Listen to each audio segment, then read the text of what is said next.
Hello there, and welcome back to the Sleep Science. The sky is clear tonight, but up above the sun, our warm, familiar, life-sustaining star is misbehaving. Solar flares pulse like dragon breath across its surface. Sunspots erupt with growing urgency. And somewhere in the upper atmosphere, our planet's magnetic defenses are gritting their teeth. You, meanwhile, are curled up safely under your blanket, watching satellites blink nervously from low Earth orbit. The irony? The sun, in all its blazing glory, is 93 million miles away, and it's still throwing a tantrum loud enough for us to hear. So before you get comfortable, take a moment to like the video and subscribe, but only if you genuinely enjoy what I do here. Feel free to post your current location and what time it is where you are, especially if the auroras are acting up near you. Now, dim the lights, maybe turn on a fan for that soft background hum, and let's ease into tonight's journey together. You wake to an alert pinging across space weather networks, the kind that makes astrophysicists drop their coffee mugs mid-sip. A Class 10 solar flare, one of the strongest recorded this decade, has just erupted from an especially gnarly sunspot cluster, flinging a coronal mass ejection, CME, directly toward Earth. It's not a movie plot, it's a Monday.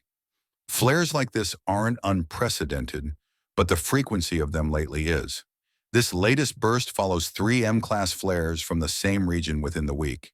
It's like the sun has become that neighbor who didn't make a peep for years and now hosts backyard fireworks every night.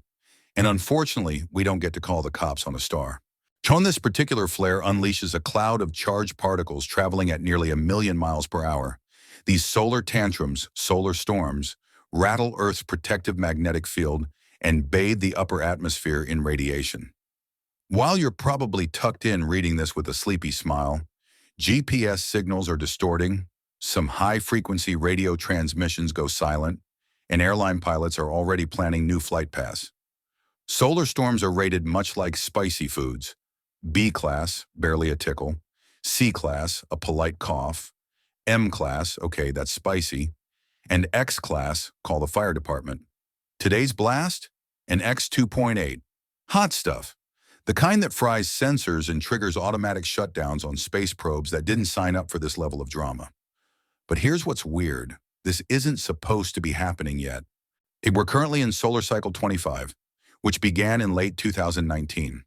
Every solar cycle spans about 11 years, with a ramp up to solar maximum when activity peaks, and then a wind down to a quiet minimum. According to models, we shouldn't hit maximum until 2025 or even 2026. But our fiery friend is acting like it's already there and maybe halfway into the after party. That's got scientists scratching their heads and adjusting their predictive models in real time.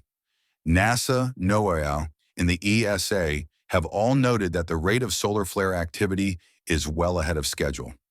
Think of it like someone who RSVP'd for a dinner at 8 p.m. and shows up at 5, hungry and already throwing breadsticks. Even the number of sunspots, the dark blemishes on the sun's surface where magnetic fields twist and pop, is surging faster than anticipated. Normally, their frequency rises slowly, predictably, but now, the curve's gone vertical. Historians still argue whether a similar early surge happened during solar cycle 19 back in the 1950s, when geomagnetic storms disrupted radar systems and made Cold War defense departments extremely nervous. But data from then isn't as robust, and let's face it, computers back then were the size of your living room and less reliable than a squirrel forecasting rain. The danger isn't just theoretical. One solar outburst in 2003, during a cycle more well-behaved than this one, knocked out power grids in Sweden and damaged satellites.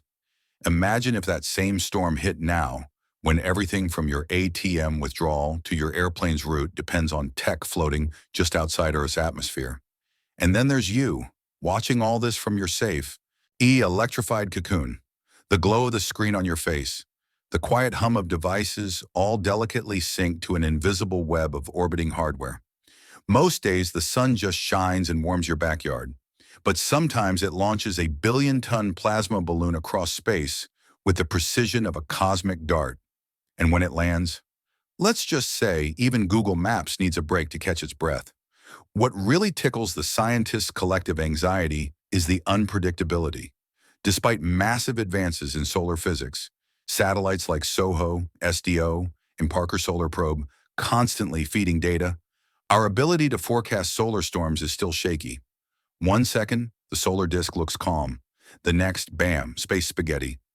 It doesn't help that the sun's behavior doesn't always fit neat human definitions of normal or expected. We've had entire cycles where activity was eerily low, like the Maunder minimum in the 1600s, when sunspots virtually disappeared for decades and coincided with a mini ice age in Europe. That particular dip is still debated, by the way. Historians still argue whether climate shifts during that time were solar-driven or just extremely unlucky weather. But right now, we're in the opposite scenario. Overactive, over-early, and oddly persistent. One fringe tidbit: there's a theory that when solar cycles shift too fast or too slow, it messes with Earth's rotational speed just a tiny bit, like a clock losing a few microseconds. Most scientists dismiss this as too speculative. But hey, someone once thought sticking a thermometer in space was crazy too. So what's the takeaway here? Beneath all the X-class chaos and magnetospheric mood swings, it's that the sun, for all its constancy, is not a passive background player. It's a dynamic, burning sphere of nuclear fusion with moods, pulses, and periodic tantrums. And when it acts up, like it's doing right now, our world feels it, from the circuitry in your phone to the color of the sky in Wisconsin. And as you sink deeper into your pillow, know this: there's a storm coming. Maybe not tomorrow, maybe not next week. But when it does, it'll arrive at 1 million miles per hour with no brakes. Sweet dreams. You wake the next morning, blink up at the ceiling, and the sun is still there. Still rising, still golden. So still pretending like it didn't just unleash a plasma tantrum overnight. Classic.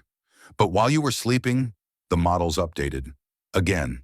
And astrophysicists who usually work in quiet, sunlit offices are now huddled in front of coffee-stained whiteboards, arguing over the same question.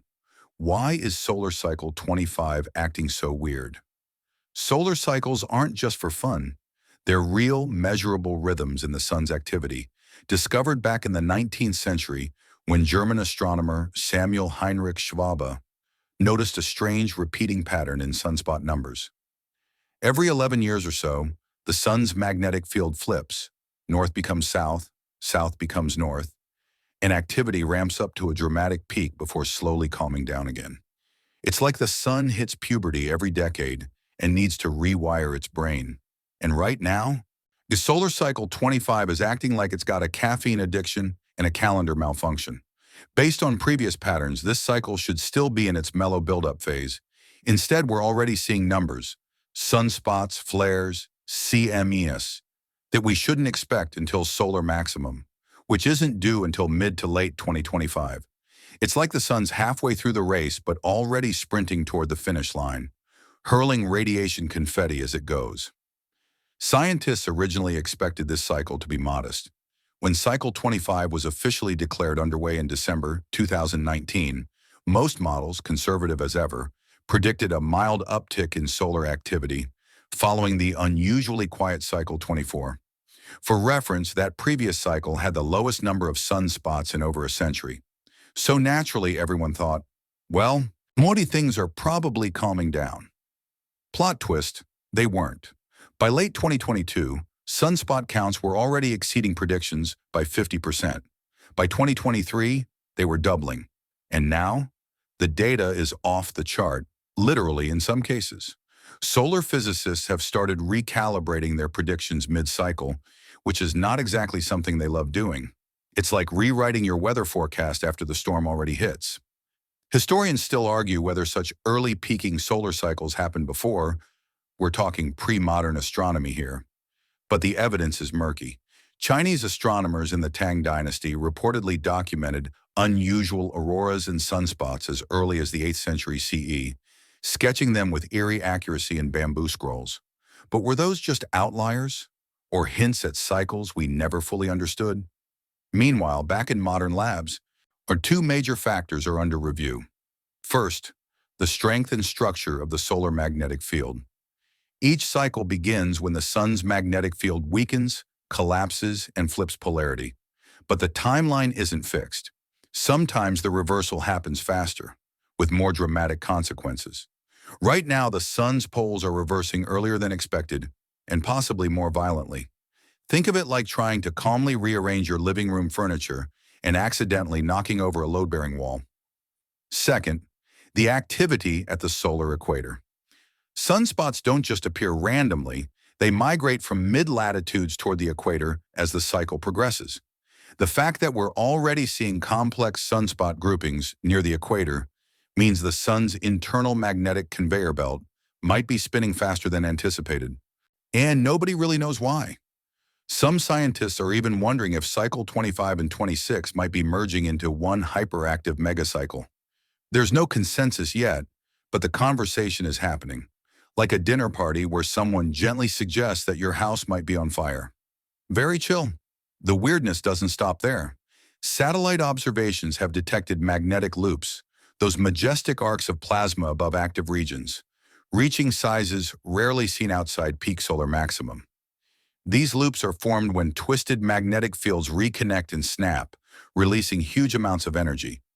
Normally, they wax and wane predictably, but now they're popping up like cosmic weeds, and they're not following the usual rules. And then there's a fringe detail that scientists don't talk about in press releases, but definitely gossip about over drinks. The possibility that the sun's internal dynamo is fundamentally shifting. This dynamo, deep inside the solar core, is the engine that drives magnetic cycles. Some models suggest that under certain conditions, the flow patterns inside the sun could bifurcate or even collapse into chaos. It's an unsettling thought. Not apocalypse-level unsettling, but enough to make you quietly update your insurance. The Parker Solar Probe, currently zipping absurdly close to the sun's corona, has been beaming back eyebrow-raising data too. It's been picking up turbulence and solar wind features that don't quite fit existing models. Not wrong per se, just off. A little too fast here, a little too hot there. And sometimes, whole regions that should be screaming with activity are oddly silent, like a packed stadium where nobody's cheering. For context, the sun is about 4.6 billion years old. That's middle-aged in star years. Stable, relatively quiet, unlikely to suddenly explode or devour planets. But even middle-aged stars have weird midlife episodes. Scientists aren't saying it's a full solar identity crisis, but they're watching closely in case the star starts wearing leather jackets and listening to punk again. And just when you think it's all happening in the upper layers, sunspots, flares, coronal loops, there's the not-so-small matter of neutrinos. These ghost-like particles come straight from the sun's core, slipping through solid matter like it's not even there. Detectors on Earth have been noticing slight but consistent anomalies in the neutrino flux, variations that don't align neatly with current nuclear fusion models. Most experts caution against jumping to conclusions, but still, we're watching the sun's outsides and its insides go a little sideways. So tonight, when you glance out the window at the pinkish haze on the horizon, remember, the light you're seeing left the sun about 8 minutes ago. That's all the warning we'd get if something truly strange were to happen. Just 8 little minutes of blissful ignorance before the solar version of a cosmic slap across the face. But don't worry, probably won't happen. Probably. You're not exactly expecting it when the auroras show up in Texas, or Italy, or northern India. But they do. Soft green ripples stretching across the sky like someone smeared glow-in-the-dark paint on the heavens. Normally, these glowing curtains of charged particles are reserved for polar latitudes, where Earth's magnetic field funnels solar wind toward the poles like a cosmic funnel cake stand. But now, they're showing up where they don't belong. Places that haven't seen auroras in living memory, some not since the 1800s, are suddenly basking in this eerie glow. You can imagine the chaos it causes. UFO sightings spike, people film time lapses with awe and fear, and scientists update Twitter threads with sighs that basically say, yes, it's beautiful. No, it's not normal. This isn't just a neat light show.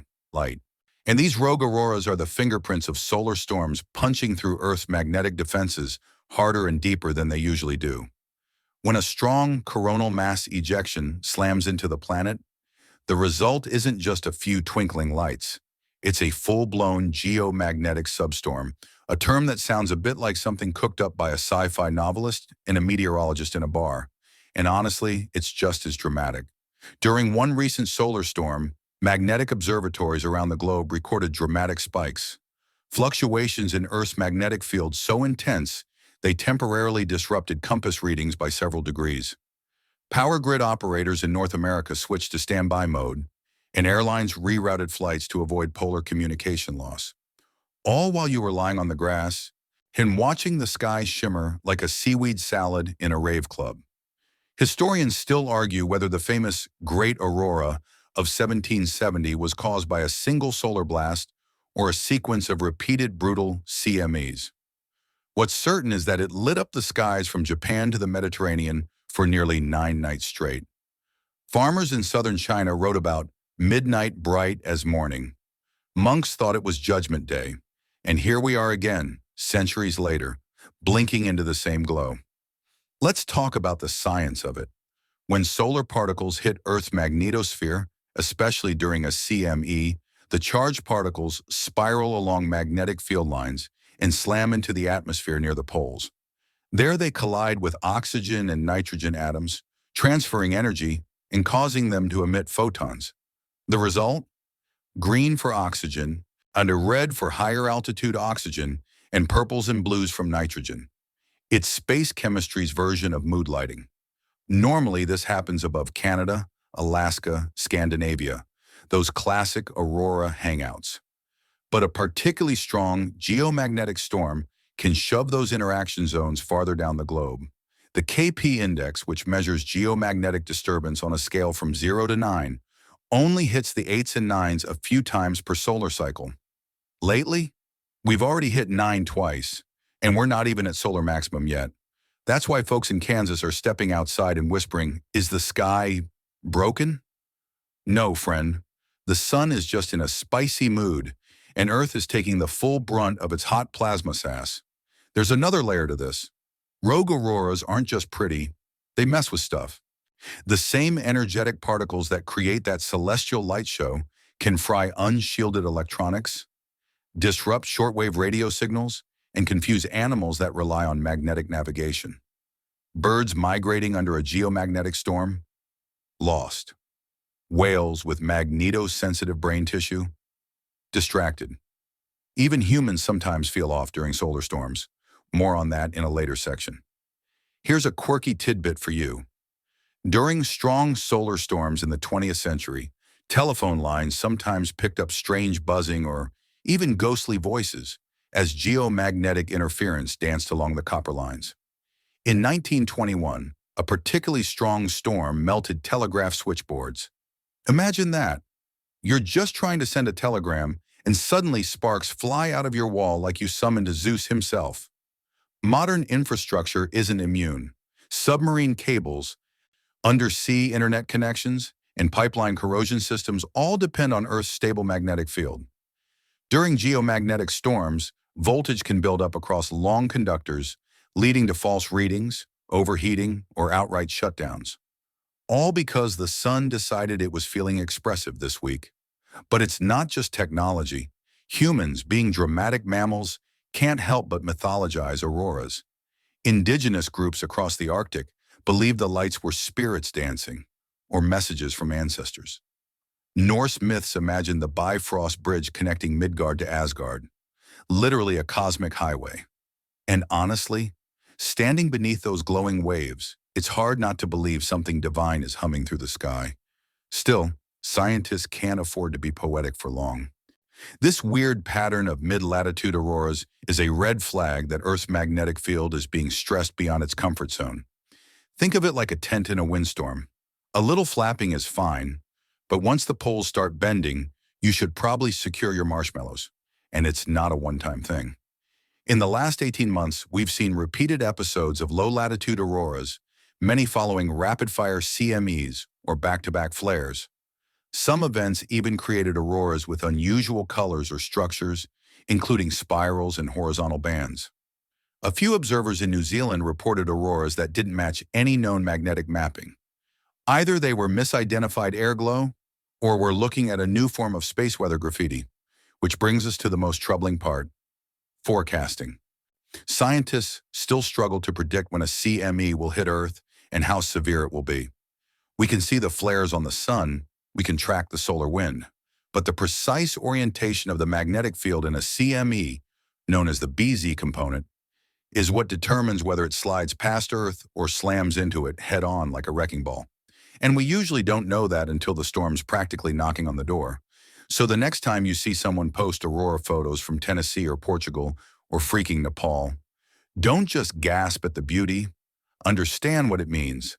The sun is punching harder, the Earth is wobbling a little more, and the boundary between normal and strange in space weather just got redrawn. And as you curl up tonight, maybe sneak a peek out your window.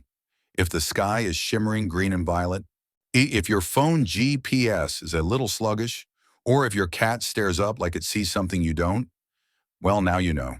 The sun's been busy. Somewhere above your sleepy head, in the cold vacuum between Earth and the moon, tiny satellites are holding their breath. Not metaphorically, these things don't breathe, but they do depend on a very delicate balance of temperature, power, and radiation shielding. And lately, the sun has been throwing tantrums that make those systems sweat. If metal boxes could sweat. You don't think about satellites much. They're just up there, doing their jobs, beaming GPS signals, bouncing phone calls, streaming videos, making weather maps, guiding missiles, spying, politely, and holding our digital civilization together. Quiet, loyal little sentinels, until the sun decides to roast them like chestnuts. When this recent surge in solar activity has turned space into something of a war zone, only the bombs are invisible particle bursts, and the casualties are blinking out without fanfare. The latest major flare? It knocked out a dozen Starlink satellites within hours. They didn't explode. They just failed, quietly, like interns in a really rough meeting. Here's the deal. When a powerful solar flare erupts, it spews high-energy protons and electrons into space. These particles, often traveling near light speed, slam into spacecraft with enough force to scramble their electronics.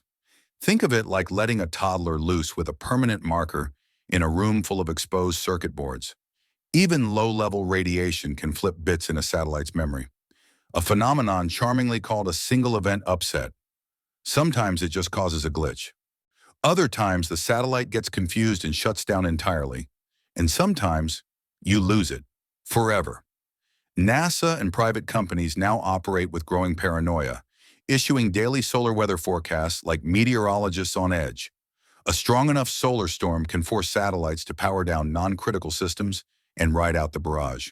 Like hiding under the covers during a thunderstorm, except your covers are solar panels, and the thunderstorm is literal cosmic radiation. Historians still argue whether the 1972 solar storm that knocked out U.S. Navy mines in Vietnam was an intentional act of war or simply the sun crashing the party. The mines, sensitive to magnetic disturbances, detonated in unison without any enemy nearby. Either way, the sun earned a medal that day, and it's not just high-end billion-dollar hardware at risk. Think smaller. Think CubeSats, those little breadbox-sized satellites launched by universities, startups, and even high schools. They're adorable, they're cheap, and they're incredibly vulnerable. With minimal shielding and lower-grade electronics, they get fried fast. A single M-class flare could turn a fleet of them into very expensive space junk. And speaking of junk, there's a weird unintended consequence of solar activity that's suddenly back in fashion: orbital drag. When solar storms heat Earth's upper atmosphere, that atmosphere expands. Satellites that were cruising comfortably at 400 kilometers altitude now find themselves plowing through denser than usual air. It slows them down, makes them drop. Sometimes it drags them into early re-entry. You remember that one, right? Now, February 2022, SpaceX lost 40 newly launched Starlink satellites to a mild geomagnetic storm. They launched into what should have been a safe orbit, but the sun puffed the atmosphere up like a balloon, and boom, the satellites couldn't keep up. Most burned up within days. SpaceX tried to spin it optimistically like, hey, at least it was graceful. Still, that's millions of dollars gone with barely a tweet of warning. And the loss isn't just money, it's coverage. Each missing satellite means a gap in internet access, GPS correction, or Earth observation. Multiply that by dozens or hundreds, and we're not just talking Netflix buffering. We're talking blackout zones for emergency communications, scientific blind spots, even compromised military surveillance. That's why space agencies and telecom giants now collaborate more closely with solar observatories than ever before. A flare detected by NASA's Solar Dynamics Observatory can trigger a cascade of alerts. Satellites adjust orientation to reduce surface area, non-essential systems shut down, and mission control crosses its fingers. For a few tense hours, space becomes a no-go zone. And you, blissfully unaware, scroll through weather apps fed by satellites that barely survive breakfast. And here's a deliciously unsettling tidbit for you. Some satellites don't even notice they're failing until days later. Their internal clocks slip, data packets corrupt subtly. By the time ground control realizes something's wrong, the damage has already been done. It's like food poisoning with a time delay. By the time you feel it, it's too late to blame the clams. Oh, and we haven't even mentioned astronauts yet. When solar flares hit, astronauts aboard the ISS get a little more than an aurora light show. Inside the station, they're relatively safe. Layers of shielding protect them from most radiation, but strong solar storms can still elevate their exposure dramatically. NASA tracks radiation levels in real time, and when a flare spikes, astronauts shelter in the most shielded parts of the station, often the Russian Zvezda module. It's not glamorous, but it beats cooking your DNA. Future moon missions and Mars ambitions? Way riskier. Outside Earth's magnetosphere, astronauts are exposed to much more of the solar wind. That's why mission timelines now include storm shelter drills. Because if you're standing on the moon during an X-class flare, you don't have 8 minutes to react. You have 8 minutes before your suit's electronics start frying and your cells start mutating. Fun. But back to the satellites. They're the unsung heroes here, quietly orbiting, silently suffering, shielding us from the sun's wilder impulses by taking the hits first. Like space umbrellas or solar punching bags. Without them, you wouldn't have GPS or weather forecasts or TikToks or international banking or really anything that works with electrons. So next time your phone maps a perfect route to your destination or your text message travels halfway across the globe in a blink, pause. Thank the little satellites still hanging in there. Scorched, battered, slightly singed, but holding the line. Because the sun's just getting warmed up. Midway through a perfectly normal flight from New York to Tokyo, the captain's voice crackles over the speaker, just a touch more serious than usual. Ladies and gentlemen, we'll be taking a slight detour today. Due to solar activity, we'll be adjusting our route and altitude for safety. And you, blissfully sipping your ginger ale at 35,000 feet, blink at the little plane icon on the in-seat map as it veers dramatically south. This isn't rare anymore. Polar flight routes are becoming less reliable, all thanks to solar flare-ups that love to throw tantrums in the high-frequency radio bands airlines depend on to communicate over the Arctic. Welcome to the weird intersection of air travel and solar physics, where space weather turns into actual weather-related delays, and the sun plays air traffic controller with a blindfold on. You see, most commercial flights communicate using HF radio when they're flying over regions without satellite coverage. Like the North Pole, these frequencies bounce off the ionosphere, that shimmering layer of charged particles just above Earth's atmosphere. But when a solar flare, or CME, hits, that same ionosphere gets so supercharged it becomes unpredictable, even opaque. Suddenly, your fancy bounce and receive signal just doesn't. It's called a radio blackout, and it's not theoretical. In fact, they happen often enough now that pilots and air traffic controllers have entire protocols for them. Pilots switch frequencies, change altitude, or, if needed, reroute flights away from polar regions entirely, adding time, fuel costs, and a cascade of logistical headaches. And we're not talking a few minutes of interference. Some of these blackouts can last hours, affecting dozens of flights. Multiply that by global airlines, and you've got delays stretching continents, not just runways. Historians still argue whether early polar explorers, like Byrd and Amundsen, ever experienced such ionospheric disruptions during their flights. The tech was primitive back then, but some logs note mysterious silence on radio channels. Could have been hardware, could have been solar noise, or maybe just that one cranky radio operator named Gus who refused to work during auroras. But back to the modern skies. Today's pilots are trained to spot solar interference alerts the same way they track turbulence. Real-time feeds from NOAA's Space Weather Prediction Center provide live data on geomagnetic storms and solar flares. Or if the K-index spikes or X-rays from a flare start scrambling comms, flight plans get tweaked fast. One recent flare, a mere M9 class, forced dozens of flights between Europe and Asia to detour south, skimming the edge of the equator. That added nearly 90 minutes to some routes and burned thousands of gallons of extra fuel. And yes, ticket prices reflect that. You're not just paying for a comfy seat and a stale croissant, you're paying for solar risk insurance. And it's not just passengers affected.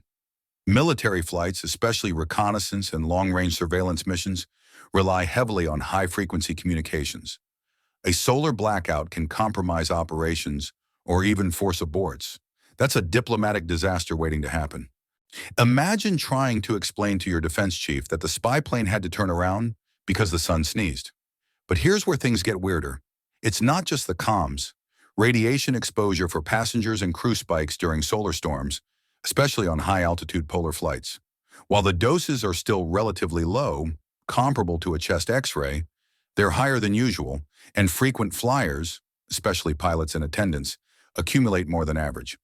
Some airlines now monitor cosmic radiation in real time and may even adjust staffing schedules around major solar events. There's a quirky detail for you. Pregnant pilots or cabin crew are often grounded during strong solar activity, especially on polar routes. It's one of those intersection of science and HR policy things that sounds made up until you realize that, yes, cosmic rays do care about your fetal development, and while passengers don't usually notice, your plane systems sure do. Avionics, especially GPS receivers, altimeters, and navigation hardware, can glitch during solar storms. Most of the time, redundancies catch the errors, but a few documented cases have shown systems drifting by just enough to require pilot correction. Nothing dramatic, no nosedives, but still, not the kind of surprise you want midair. Some fringe theories, ones with just enough data to stay on the edge of respectability, suggest that exceptionally strong solar storms might subtly affect atmospheric density, causing unexpected turbulence or minor changes in flight efficiency.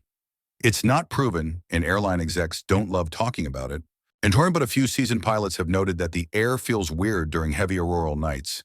Is it anecdotal? Definitely. Is it kind of unsettling? Also, yes. Then there's the onboard passenger tech.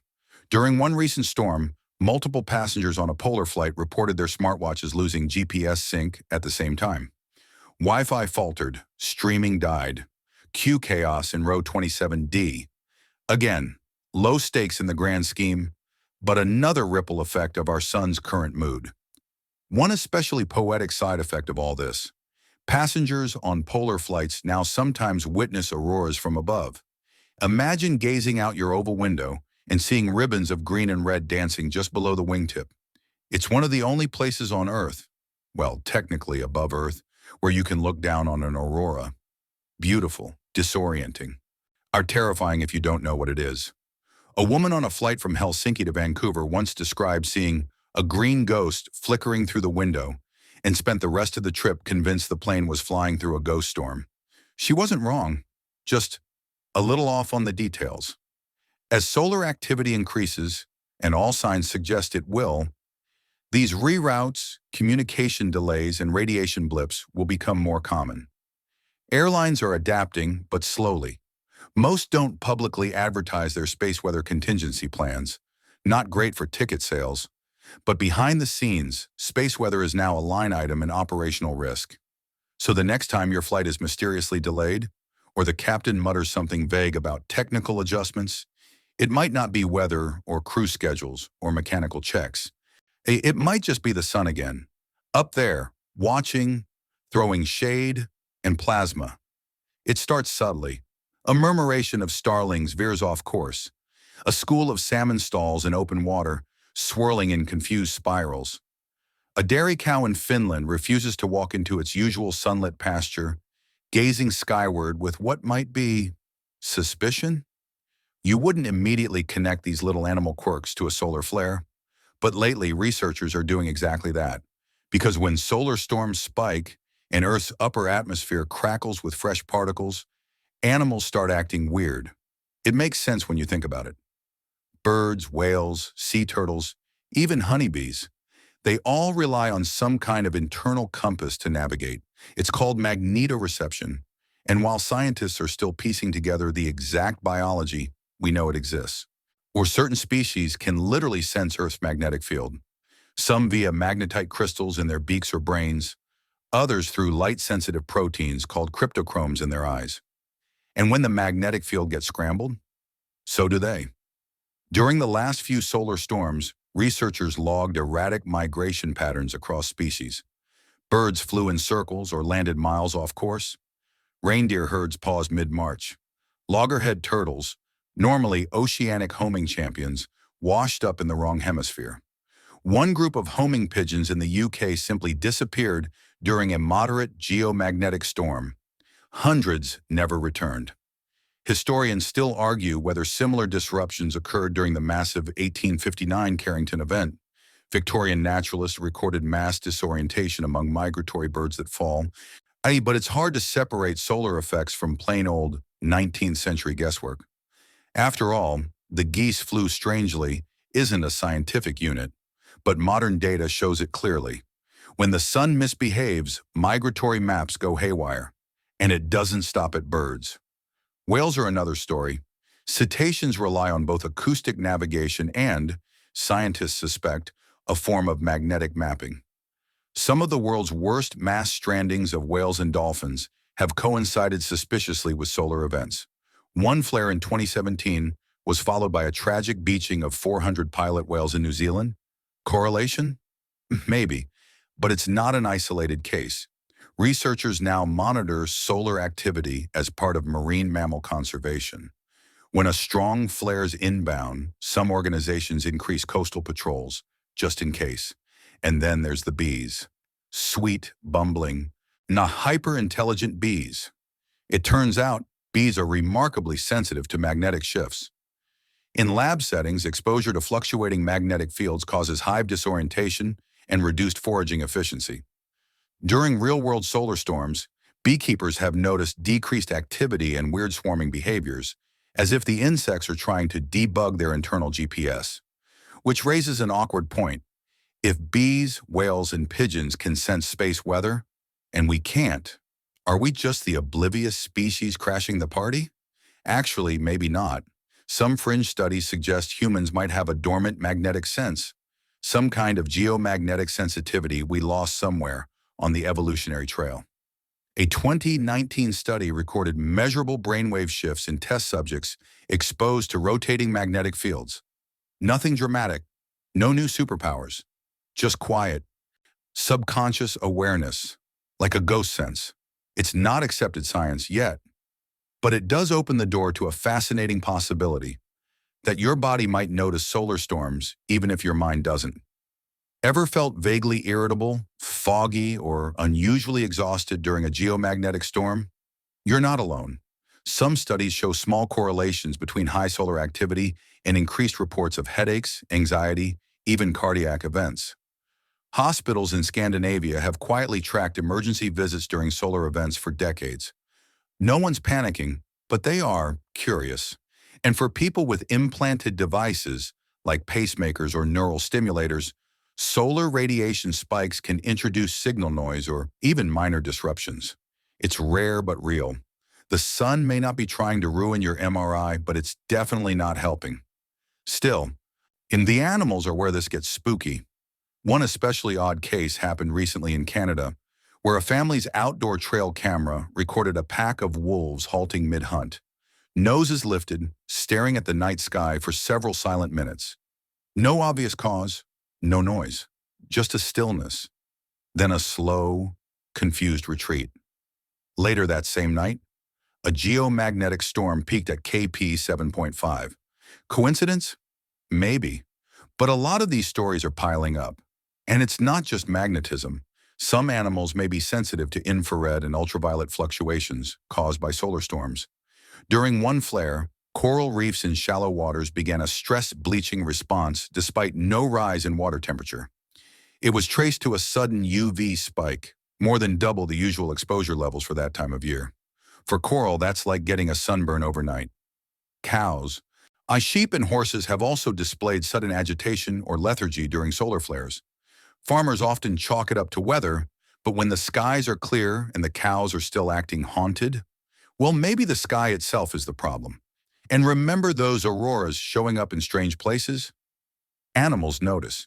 Domesticated pets, especially dogs, have shown restless behavior during strong auroral nights. Some researchers believe that dogs can hear the low-frequency electromagnetic waves emitted by geomagnetic storms, sometimes called auroral hiss. To us, it's silent. To a German shepherd, it might sound like a very angry toaster. One fringe tidbit for your dreams tonight. In 1982, a group of Soviet researchers claimed to have trained snails to react to approaching solar storms. The snails would retract into their shells hours before the flare's effects reached Earth. Their experiment was never peer-reviewed, but it's in the footnotes of a few Russian journals. So now you have that bouncing around your brain.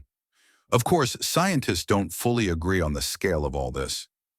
Magnetoreception is real, but how widespread and precise it is across the animal kingdom remains a hot topic.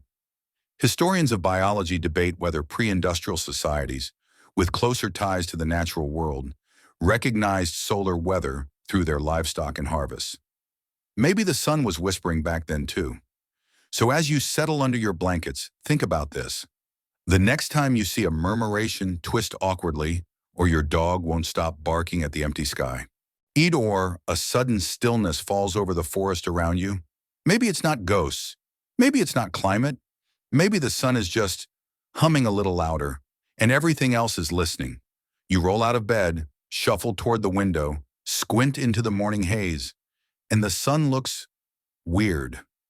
Not different to the naked eye exactly. Still that big, blinding orb in the sky. But somewhere, high-powered telescopes are watching its face more closely. And that face? It's covered in sunspots, a lot of them. More than usual, more than expected, more than the last 3 cycles combined, depending on the week. The sun isn't just waking up, it's breaking out, acne style. Sunspots are the visual markers of magnetic chaos.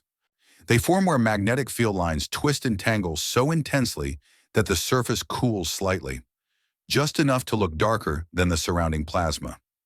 These spots aren't cold by any stretch, still thousands of degrees, but against the blinding brightness of the solar photosphere, they stand out like bruises on an orange peel.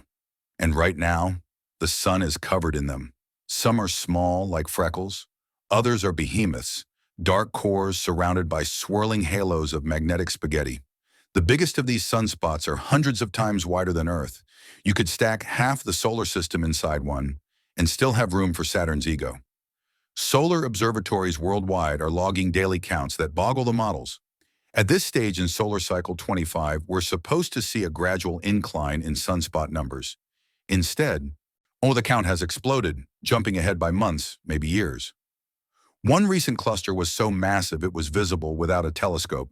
Through proper eclipse glasses, of course. Amateur astronomers in Australia and South America took photos of it with their smartphones. A literal star pimple, so wide you could see it from your lawn.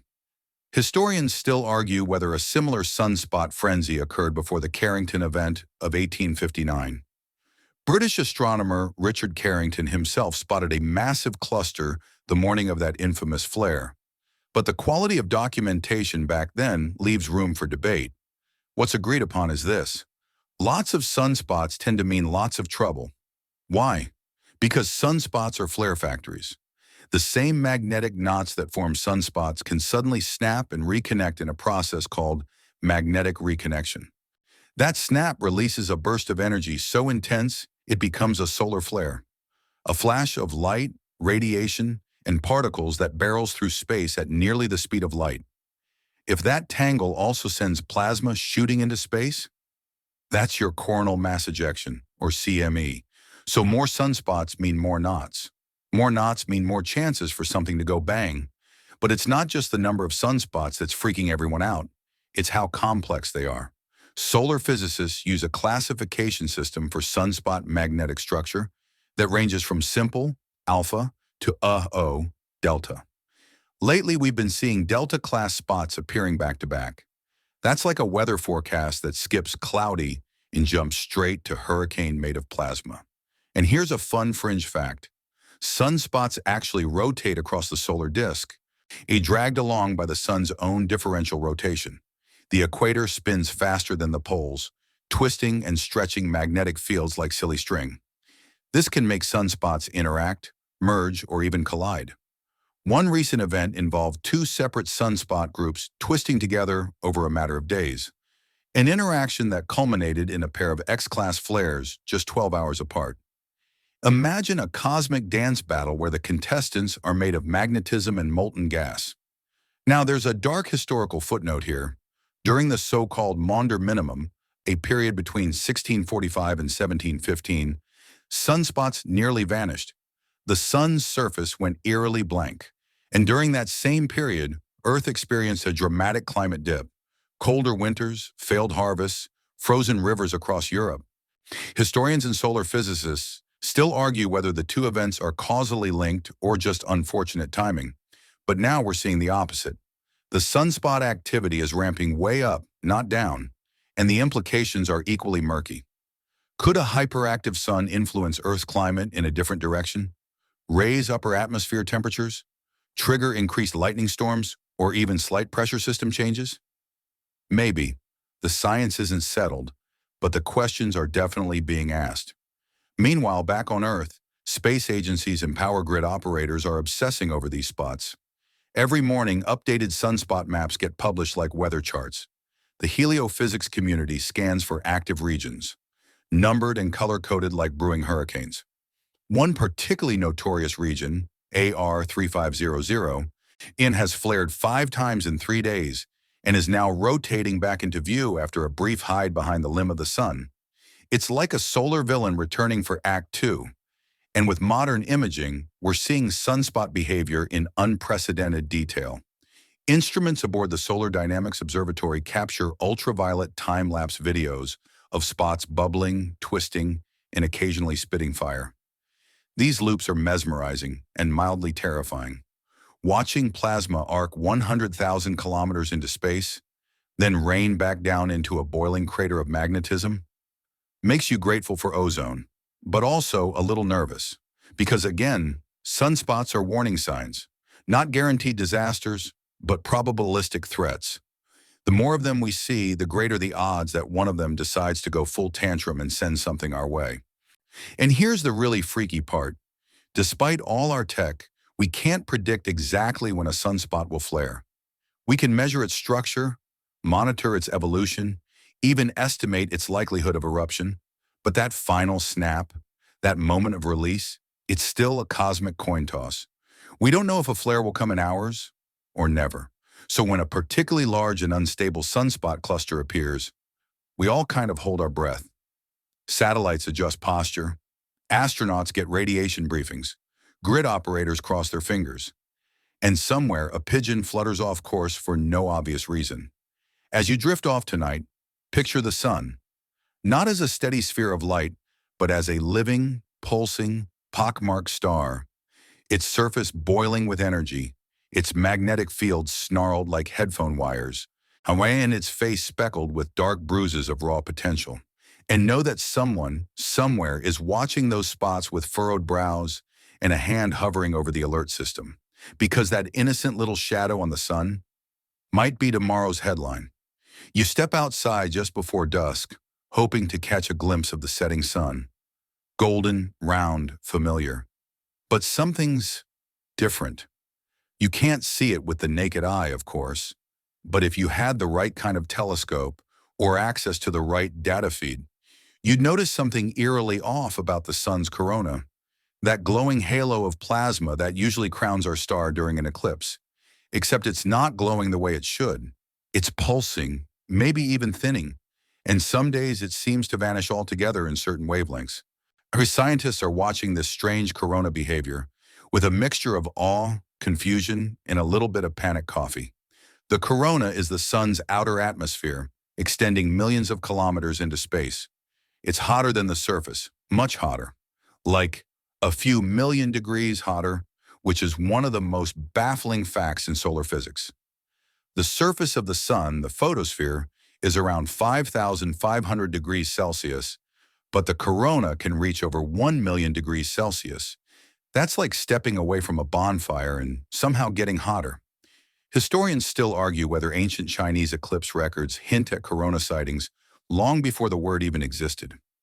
Some imperial scrolls describe a white wind or heaven's ring appearing during rare eclipses. It's poetic and possibly literal, but back to the weirdness. Normally, during heightened solar activity, we expect the corona to flare up, to become more dynamic, more structured, even more chaotic. And sure, in some wavelengths, it's doing that.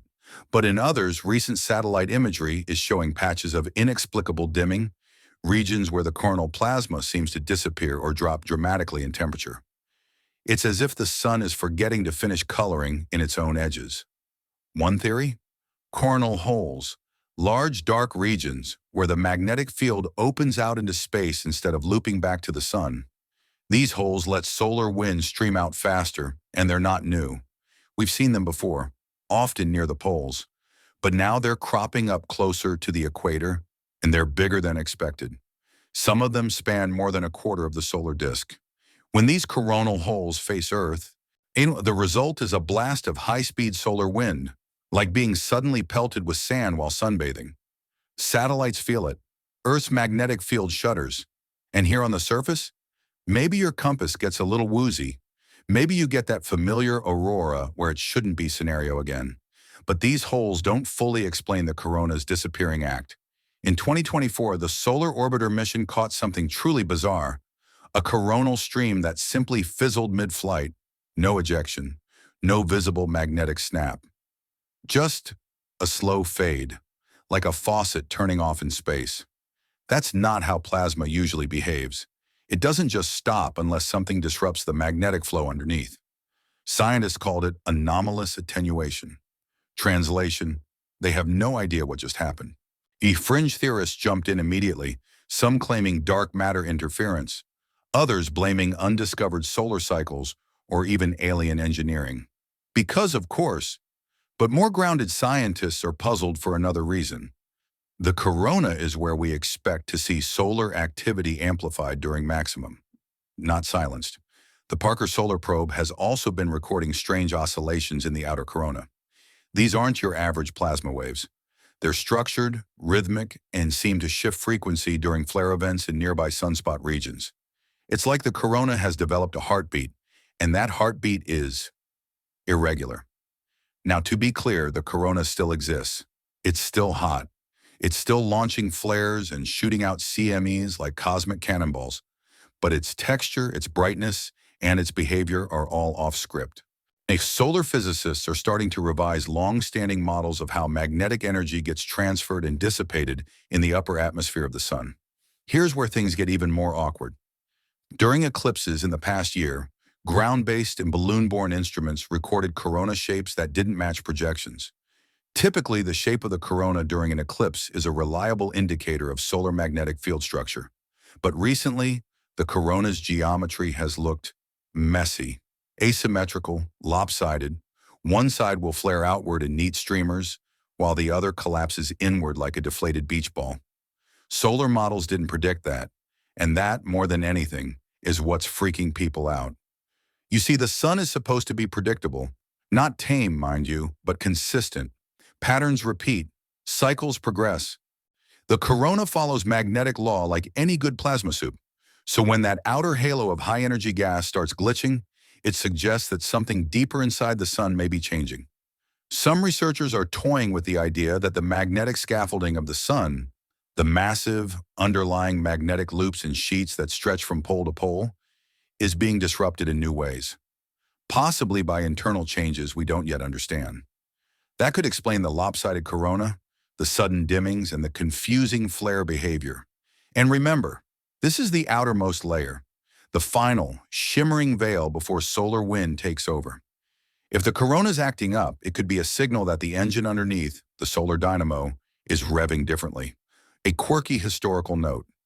During the solar eclipse of 1860, astronomers in Spain and France independently reported that the corona flickered unnaturally and appeared to have petal-like shadows. At the time, it was dismissed as optical illusion or atmospheric distortion. But some solar historians now wonder, could we have seen coronal misbehavior before, but lack the instruments to confirm it? Fast forward to now. We have the data, the satellites, the telescopes, and still, no satisfying explanation. Meanwhile, space weather alerts keep pinging. Satellite engineers get ready for incoming high-speed streams. Power grid operators double-check their surge protectors. And somewhere in Antarctica, a researcher glances up through polarized lenses and mutters, "That's not what it looked like last year." And you, cozy on Earth, don't need to see the corona to feel its reach. It's out there, lashing space with invisible whips, surging with heat and mystery.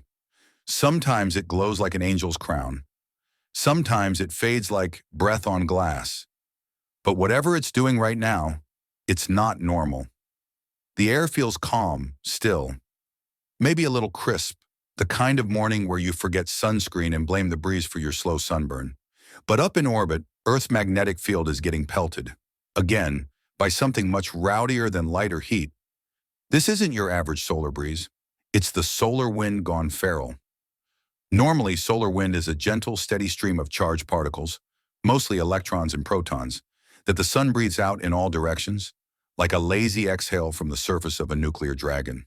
It moves fast, somewhere between 300 and 500 kilometers per second, and it's been flowing this way for billions of years. Planetary magnetic fields like Earth's exist, in part to deal with this constant drizzle, but lately, that drizzle has become a flood, and it's weirdly inconsistent. Over the past year, instruments aboard the Parker Solar Probe and ESA's Solar Orbiter have picked up sudden surges in solar wind speed and density. What used to be a smooth stream is now arriving in chaotic gusts, jumping from 400 kilometers per second to over 800 kilometers per second in just a few hours. It's like switching from a breeze to a sandblaster without warning. Scientists are puzzled, not because high-speed solar wind is rare, but because it's not supposed to be this erratic. These bursts aren't always tied to coronal mass ejections or known flare events. Sometimes they just happen, like a rogue wave in deep space. One theory? The sun's equatorial coronal holes, remember those? Might be pumping out these chaotic jets. Normally, coronal holes near the poles send steady wind. But when they appear closer to the solar equator and face Earth directly, the result is an unexpected high-speed particle slap across the magnetosphere. And we're not just talking speed, the composition of the solar wind is acting up too. Particle detectors are logging strange spikes in helium ions and heavier elements like iron. Some scientists think this means the solar wind is drawing from deeper layers of the sun's atmosphere, where heavier elements reside. That's not great news, because the heavier the particles, the more momentum they carry, which means more energy slamming into Earth's magnetic shield, which means more geomagnetic disturbances, which means, well, let's just say GPS isn't going to be thrilled. Historians still argue whether similar surges in the solar wind occurred during the 2003 Halloween storms, a cluster of solar events so intense they shut down satellites and caused airplane reroutes for days. Some researchers now think the wind back then was equally chaotic, but we didn't have the tools to measure it properly. Today we do, and what we're seeing is a solar wind behaving like it forgot its own physics. You might think, okay, so what? It's just particles, right? But these particles have attitude. When the wind slams into Earth's magnetic field, it creates a shock wave, a literal bow shock, similar to the one formed by a boat cutting through water. This shock compresses the magnetosphere and sends waves rippling through it, like ringing a bell, a very large, Interplanetary bell. These waves can cause geomagnetic pulsations, low-frequency tremors that travel around the globe. They can induce currents in long conductors, power lines, pipelines, undersea cables. That's why, during solar wind surges, electric grids start acting nervous. Transformers heat up. Alarms go off. Engineers start looking at the sky like it just insulted their mother. In 1989, a geomagnetic storm, partially caused by high-speed wind, took out the power grid in Quebec. 6 million people without electricity. In March, in Canada. You can imagine how well that went over. Fast forward to now. Modern systems are better, more resistant, but not immune. One particularly spicy gust last month caused minor blackouts in South Africa and voltage irregularities in parts of Europe. Nothing catastrophic, but enough to make people double-check their backup batteries. And let's not forget, Earth isn't the only target. The Moon, Mars, and every unshielded object in space also get sandblasted by these surges. Future missions to the Moon will need storm shelters, not for meteorites, but for solar wind. A particularly fast or dense burst can inject dangerous radiation through thin suits and ship hulls. Even the International Space Station feels it. During recent wind surges, astronauts reported fluctuations in onboard systems and increased radiation dosage. They're shielded, but space isn't a perfect bubble, and the solar wind doesn't knock politely, it howls. Now here's a fringe tidbit. Some researchers believe that solar wind interacts with Earth's atmosphere in ways we don't fully understand. One theory suggests that it might affect cloud nucleation, how clouds form and rain develops. It's still debated, but there have been slight statistical correlations between solar wind intensity and regional weather patterns. Imagine that, solar weather shaping Earth weather. It's a deliciously weird idea.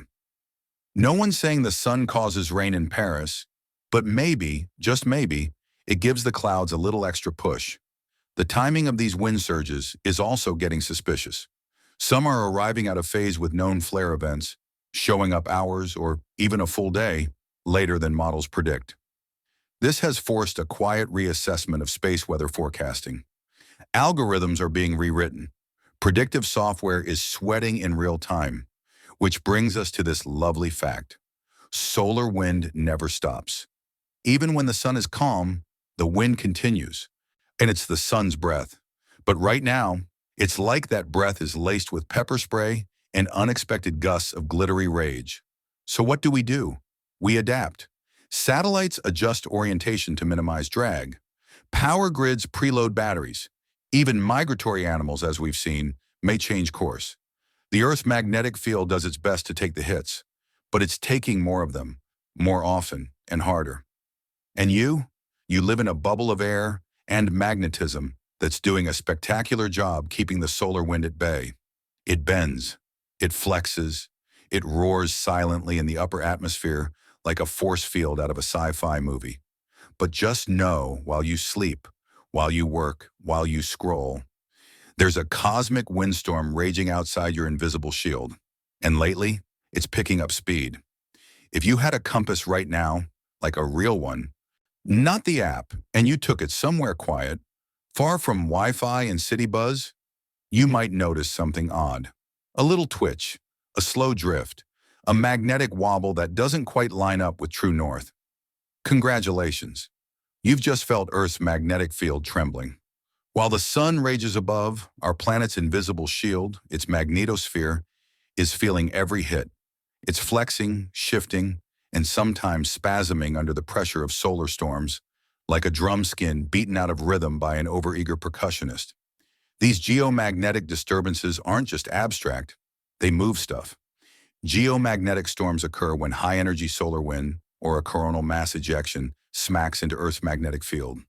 It's not a gentle interaction. Charged particles pile up at the front, compressing the day side of the magnetosphere and elongating the night side into a vast twitching tail. That tail can whip back with enough force to inject currents into the ionosphere and occasionally down here on the ground. They call it a geomagnetic induced current, or GIC. Sounds harmless, right? It's not. GICs can infiltrate power grids, metal pipelines, undersea cables, any long conductor that didn't ask to be involved in space drama. Think of it as a slow, invisible electric leak into the very bones of civilization. In March 1989, the Quebec blackout wasn't caused by a lightning bolt or a cyber attack. It was a geomagnetic storm. Transformers overloaded, relays failed. 6 million people went dark for 9 hours. Historians still argue whether the warning signs were ignored or just misunderstood, but the lesson stuck. Ever since, most power operators have quietly watched the sun like it owes them money. And now, they're watching again. Recent storms have triggered alarmingly high ground currents in Canada, Scandinavia, and parts of the UK. Transformer stations in Finland reported spikes 10 times above normal. That's enough to age sensitive equipment years ahead of schedule. Or worse, blow it entirely. And while grid operators have gotten better at bracing for impact, the systems were never designed for repeated hits this strong. It's like building a house for the occasional breeze and realizing you've moved into a wind tunnel. But it's not just wires and voltage. The whole planet feels it, especially near the poles. The auroral ovals, those shimmering rings of activity around the magnetic poles, expand dramatically during geomagnetic storms. They can stretch down to mid-latitudes, lighting up the skies but also supercharging the upper atmosphere. That supercharging has knock-on effects. Satellite orbits decay faster due to atmospheric drag. GPS signals bend and distort. Radio transmissions skip or vanish. One geomagnetic storm last month caused a 45-minute outage in high-frequency airline communications over the North Atlantic. Not dangerous, but definitely inconvenient when you're 38,000 feet up and need to ask politely for clearance to descend. Here's a quirky detail. During intense geomagnetic events, railway signaling systems can malfunction. In the past, some European train networks have had false signal activations triggered by ground currents. Imagine a train light turning red for no reason, just because the sun sneezed. Even more bizarre, pigeons. Non-homing pigeons rely on Earth's magnetic field to navigate. During geomagnetic storms, pigeon races often get weird. Birds vanish, return days late, or land confused in neighboring cities. There's even a polite term for this in the racing community, a magnetic day, which is code for don't expect your bird back before dinner. Some pigeon racers have started tracking space weather alerts before releasing their flocks. Yes, that's right. There are humans who casually check solar wind speed before letting 30 birds fly to Toledo. You can't make this stuff up. And then there's the question of the magnetic poles themselves. Earth's magnetic field isn't static. The North Magnetic Pole has been drifting toward Siberia for decades, and lately it's speeding up. Scientists aren't sure why. Has some suspect changes in the outer core's molten iron flow. Others wonder if geomagnetic storm pressure plays a role. Historians still argue whether similar pole shifts coincided with past solar maximums, or if this is just one more planetary coincidence wrapped in a space burrito. Regardless, it's raising eyebrows, especially because some satellites use geomagnetic models to orient themselves. If those models are outdated, even by a little, alignment errors can creep in. Normally, updates happen every 5 years. Recently, they had to revise early. That's how fast the magnetic map is changing. Let's not forget Earth's magnetic field also acts as a kind of radiation umbrella. When solar storms compress it, more particles can sneak through. Commercial airline passengers on polar routes might absorb extra radiation. Astronauts absolutely do. One particularly strong flare this year caused the ISS crew to shelter in the Russian segment again. Zvezda, the best shielded module, until the worst passed. We call this a shelter and flare situation. It sounds cozy, it's not. Here's a fringe tidbit. Back in 1972, during the height of Apollo mission planning, a massive solar flare struck Earth. If astronauts had been en route to the moon at that time, they could have received a lethal dose of radiation. No exaggeration. The timing was dumb luck. Since then, every deep space mission includes storm contingencies. Because space weather doesn't care about launch windows. And it doesn't care about humans, really. The magnetosphere is our planetary bouncer. It decides what gets in and what stays out.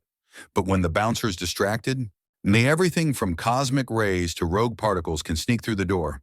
And lately, the bouncer's getting shoved. Hard. So next time your phone compass points west when you're facing north, or your GPS asks if you're actually in the middle of the ocean, Don't blame the app.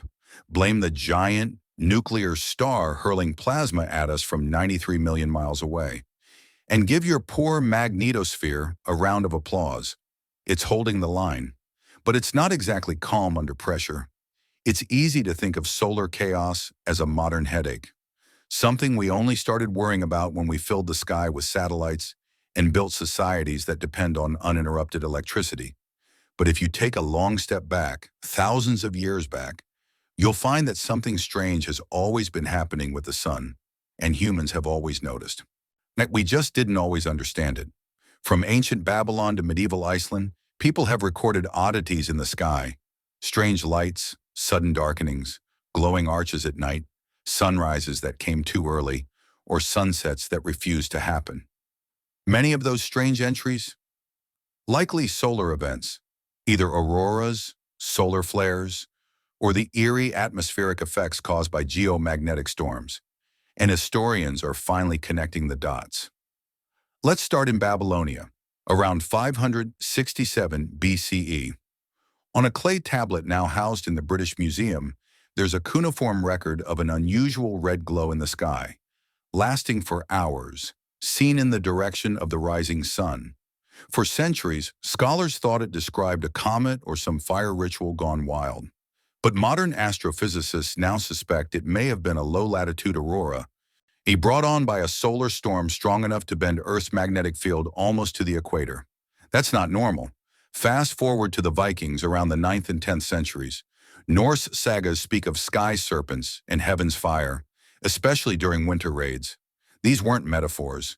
They were trying to describe auroras, which danced wildly across the sky during times of elevated solar activity. One saga even recounts a red sky at night that burned without heat. You know what glows red without warming anything? Excited oxygen atoms in the upper atmosphere. Thanks, son. Historians still argue whether these medieval descriptions correlate with specific solar events reconstructed from tree rings and ice cores. But there's compelling evidence that spikes in carbon-14, a radioactive isotope formed when cosmic rays hit our atmosphere, line up with several ancient sky fire sightings. A famous example? The Miyake event of 774 CE. In 2012, Japanese researchers analyzing ancient tree rings found a sudden, sharp increase in carbon-14 for that year, an anomaly never seen before. The only known explanation? A massive solar proton event, the kind that could fry electronics today and ruin your week.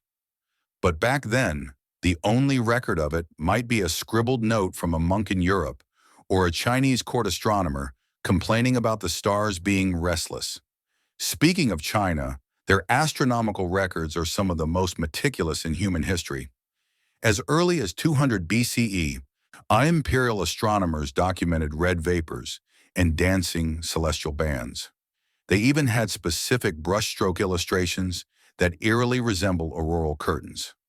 One entry from 993 CE reports a blood-colored arc in the sky that twitched like silk. Carbon-14 records from that year spiked. What makes these ancient records even more astonishing is their consistency. Separated by thousands of miles in wildly different cultures, people kept seeing the same things and writing them down. Red skies, greenish veils, lights that moved with no fire. Sometimes they saw them during the day. And that's where things get dicey. You see, intense solar flares can produce visible auroras even in daylight, under certain atmospheric conditions. A few early Japanese poems and Scandinavian folktales describe midday skies turning pink, with dancing shadows cast across snow. Modern scholars are still unsure whether these were optical illusions, volcanic haze, or geomagnetic light shows. But the timing overlaps, suspiciously, with periods of high solar activity. Even the Aboriginal peoples of Australia recorded auroral events. Known as feathered serpents or sky spirits, these lights were rare but important. Some communities associated red auroras with omens, like war or drought. Others treated them as messages from ancestral beings. Regardless of interpretation, the memory of these events was passed orally across generations, long before Western science gave them a name. And while ancient people didn't have magnetometers or solar telescopes, They watch the sun far more closely than we do. Sun cults, solstice markers, and heliocentric rituals litter the archaeological record. Temples in South America, stone circles in Britain, and petroglyphs in the American Southwest all seem oriented to capture solar cycles. In Peru's Nazca lines, some researchers believe certain lines may track solar zeniths tied to ancient agricultural calendars. Time not just with light, but with changes in solar behavior. And here's a cheeky twist. Many ancient observers notice sunspots with their bare eyes.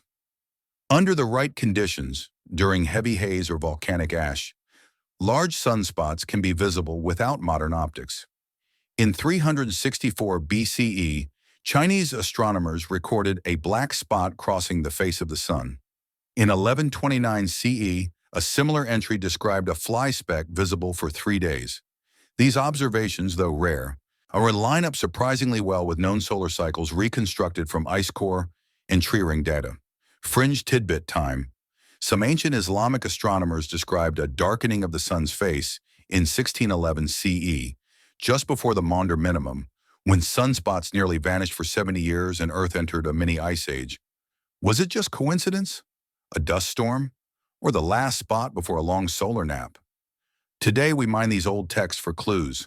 Astrophysicists comb through archives of obscure languages, looking for patterns. And every so often, someone finds a footnote in a monastery ledger that changes everything. Like the monk in 774 CE, who simply wrote, "The sky was red, and it did not go away." So while you might think solar weirdness is a 21st century problem, something that comes with iPhones and satellite bills, the truth is, as the sun has always been moody, always unpredictable, and humans have always tried to make sense of it. What's changed isn't the star. It's our ability to watch it, measure it, fear it scientifically instead of mythically. But sometimes the lines blur. A modern storm looks a lot like an ancient omen, and tonight, if you glance up and see a flicker that shouldn't be there, maybe you're not the first. Maybe a shepherd 2,000 years ago stood in the same awe. Same fear, same glowing sky, different words, same sun. You might be wondering, what's the worst that could happen? Well, picture this. It's a quiet September morning in 1859. Telegraph operators across North America sit down with their coffee, well, probably just coffee-like sludge back then, and start tapping out their usual messages. Then suddenly, their machines begin to spark. Paper catches fire. Telegraph lines go live without any power at all. One operator is reportedly thrown from his chair by a shock. Outside, in the early light, people in the Caribbean see the sky glowing green and red. In Boston, it's so bright you can read a newspaper at midnight. Birds panic. Farmers rise early, convinced it's dawn. It isn't. It's the Carrington event, the largest solar storm in recorded history. Named after British astronomer Richard Carrington, who happened to be sketching sunspots that morning and saw a sudden flash of white light, what we now know was a solar flare. This event remains the gold standard for how badly the sun can mess with us when it really tries. And here's the kicker. If the same kind of storm hit today, it wouldn't just fry a few wires. It could bring down entire swaths of the global power grid, cripple satellites, disrupt GPS, paralyze the internet, and cause billions, possibly trillions of dollars in damage. And that's not even counting the part where your Uber doesn't show up. In 1859, the world was mostly analog. Telegraph lines were the only technology advanced enough to suffer, and they did. But in our current, interconnected, ultra-digital society, the Carrington event would be like pouring soda into every circuit board on Earth at once. Let's break it down. A Carrington-level flare would begin with a sudden X-class burst of radiation, hitting Earth in about 8 minutes. Radio blackouts would sweep the day side of the planet. High-frequency comms would go silent. Then about 17 to 36 hours later, the real monster arrives. A coronal mass ejection slamming into Earth's magnetic field at over 2,000 kilometers per second. The magnetosphere shudders. Currents ripple through the Earth's crust. Transformers overheat. Entire power substations could burn out in seconds. The Northeast U.S., with its long, interconnected grid, is especially vulnerable. Parts of Europe, too. Historians still argue whether smaller storms in 1921 and 1960 were mini Carringtons. The 1921 event melted telegraph relays in Sweden and caused train signaling failures in New York, but none matched the 1859 storm in sheer planetary reach. So how bad would a modern repeat be? In 2013, in a study by Lloyd's of London and the Atmospheric and Environmental Research Institute estimated that a Carrington-level event today could knock out power to 40 million people, or more, for weeks or even months. In the worst-case scenario, repairs would take years due to the scarcity of specialized high-voltage transformers. And those transformers aren't just plug-and-play. They take time to manufacture, ship, and install.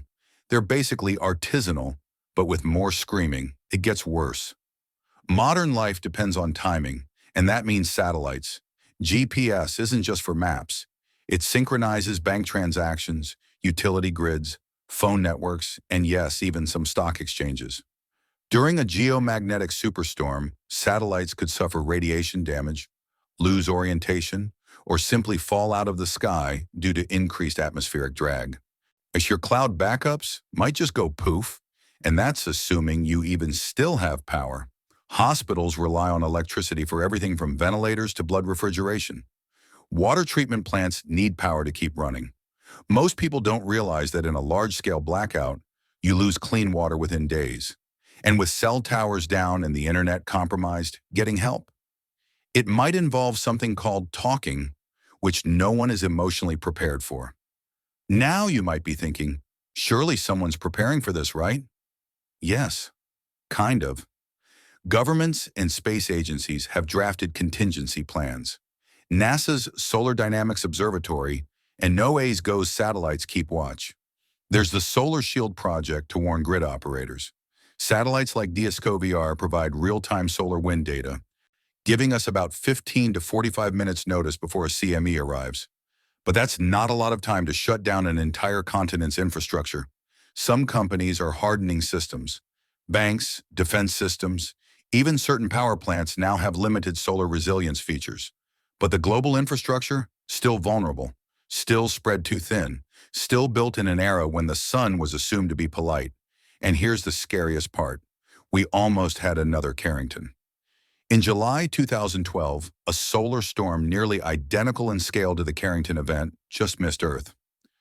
By about a week, it erupted from a sunspot that wasn't facing us, sending a massive CME into the void. Had it occurred slightly earlier, it would have hit Earth head-on. Yet scientists who analyzed the event described it as a solar bullet that passed through the space where Earth had just been. It was the sun's warning shot. Fringe theorists like to say that these storms come in 100-year intervals. But solar physics doesn't work like that. The sun doesn't use a calendar. It doesn't care about patterns or anniversaries. It just builds energy until it doesn't anymore. And right now, the energy is building. Sunspot numbers are high. Flares are frequent. Magnetic complexity is off the charts. The odds of a large-scale geomagnetic event increase during solar maximum. And we're not just heading toward one. We might already be in it. So what happens if it does hit? No, the Earth won't burn. The atmosphere won't collapse. You'll still have sunsets. But you may wake up to a world where your phone doesn't work, your lights don't turn on, your tap runs dry, and your maps say good luck. And while that sounds like dystopian fiction, it's based on the very real behavior of a star we often forget is even capable of rage. Sleep tight. The sun is watching. By now, you're probably wondering what's going on inside the sun. Beneath the flares, under the surface storms, deeper than the spots. What if the real problem isn't what the sun is doing, but what it's becoming? Well, good news. Scientists are wondering the same thing. Because lately, something peculiar has been detected in the core of the sun. And it's got heliosseismologists, yes, that's a real job, tilting their heads in perfect unison.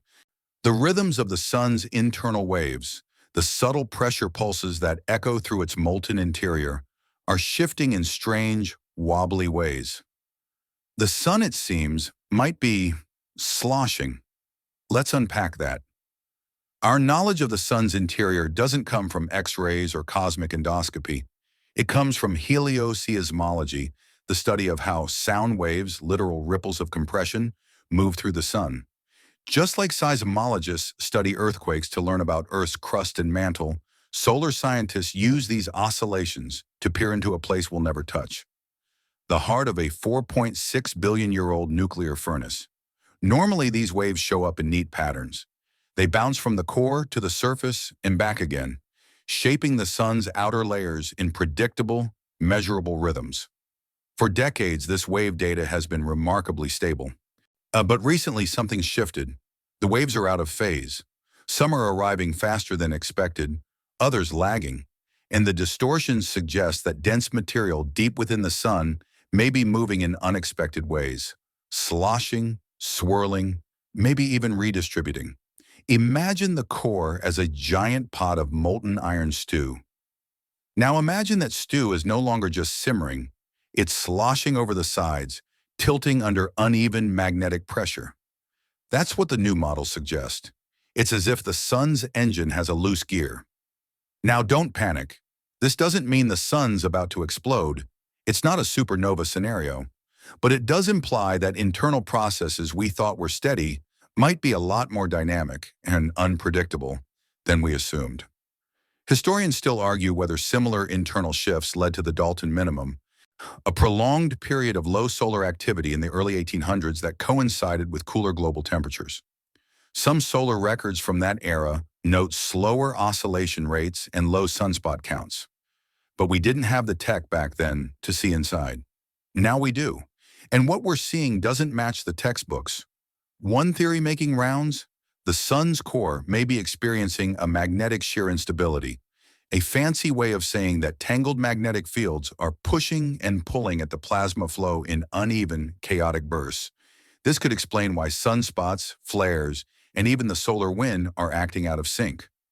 Another possibility: torsional oscillations, twisting motions inside the sun's convection zone, might be spiraling upward more erratically than before. These oscillations help drive the solar dynamo, the process that generates the sun's magnetic field. When that dynamo gets thrown off balance, you get messy cycles, surprise flares, and strange surface patterns. In other words, the sloshing could be the underlying cause of everything else we've seen so far: the premature sunspot surge, the chaotic solar wind, the disappearing corona, even the misbehaving solar cycle. And yet, no one agrees on exactly why it's happening. Some suggest a shift in elemental composition near the core, maybe a minor helium gradient, or even a change in fusion rate. Others blame large-scale magnetic loops that have extended deeper into the sun's interior than usual. One especially fringe model proposes that the core has developed a wobble, like a washing machine with one sock stuck in the corner. That's not a joke. In fact, several solar physicists are actively modeling whether asymmetric magnetic field forces could nudge the core off-center, just slightly. Not enough to destabilize the star, but enough to change the rhythmic heartbeat of its internal waves. And that heartbeat is real. The sun pulses slowly, steadily, with a period of roughly 5 minutes for surface oscillations. You can hear it in a way if the data is translated into audio. NASA once released a sonification of the sun's internal waves. The result? A deep, ambient hum, like the universe sighing. But now, that hum has a hiccup. A few instruments have picked up unexpected frequency shifts in the sun's oscillations. These aren't random. They suggest changes in internal pressure and density. One researcher at Stanford described it as a skipped beat in a star's song. Fringe tidbit for your late-night curiosity: a very small number of researchers are exploring the idea that the sloshing could be connected to external gravitational tugs, not from planets, but from a hypothetical object deep in the solar system. Yes, that's right. The sloshing sun meets Planet 9. Still extremely speculative, still unconfirmed, still just delicious enough to mention. Meanwhile, space agencies are scrambling to integrate helioseismology data into space weather forecasting. If internal changes can be tied to flare likelihood or CME directionality, it could revolutionize our ability to predict solar tantrums before they hit.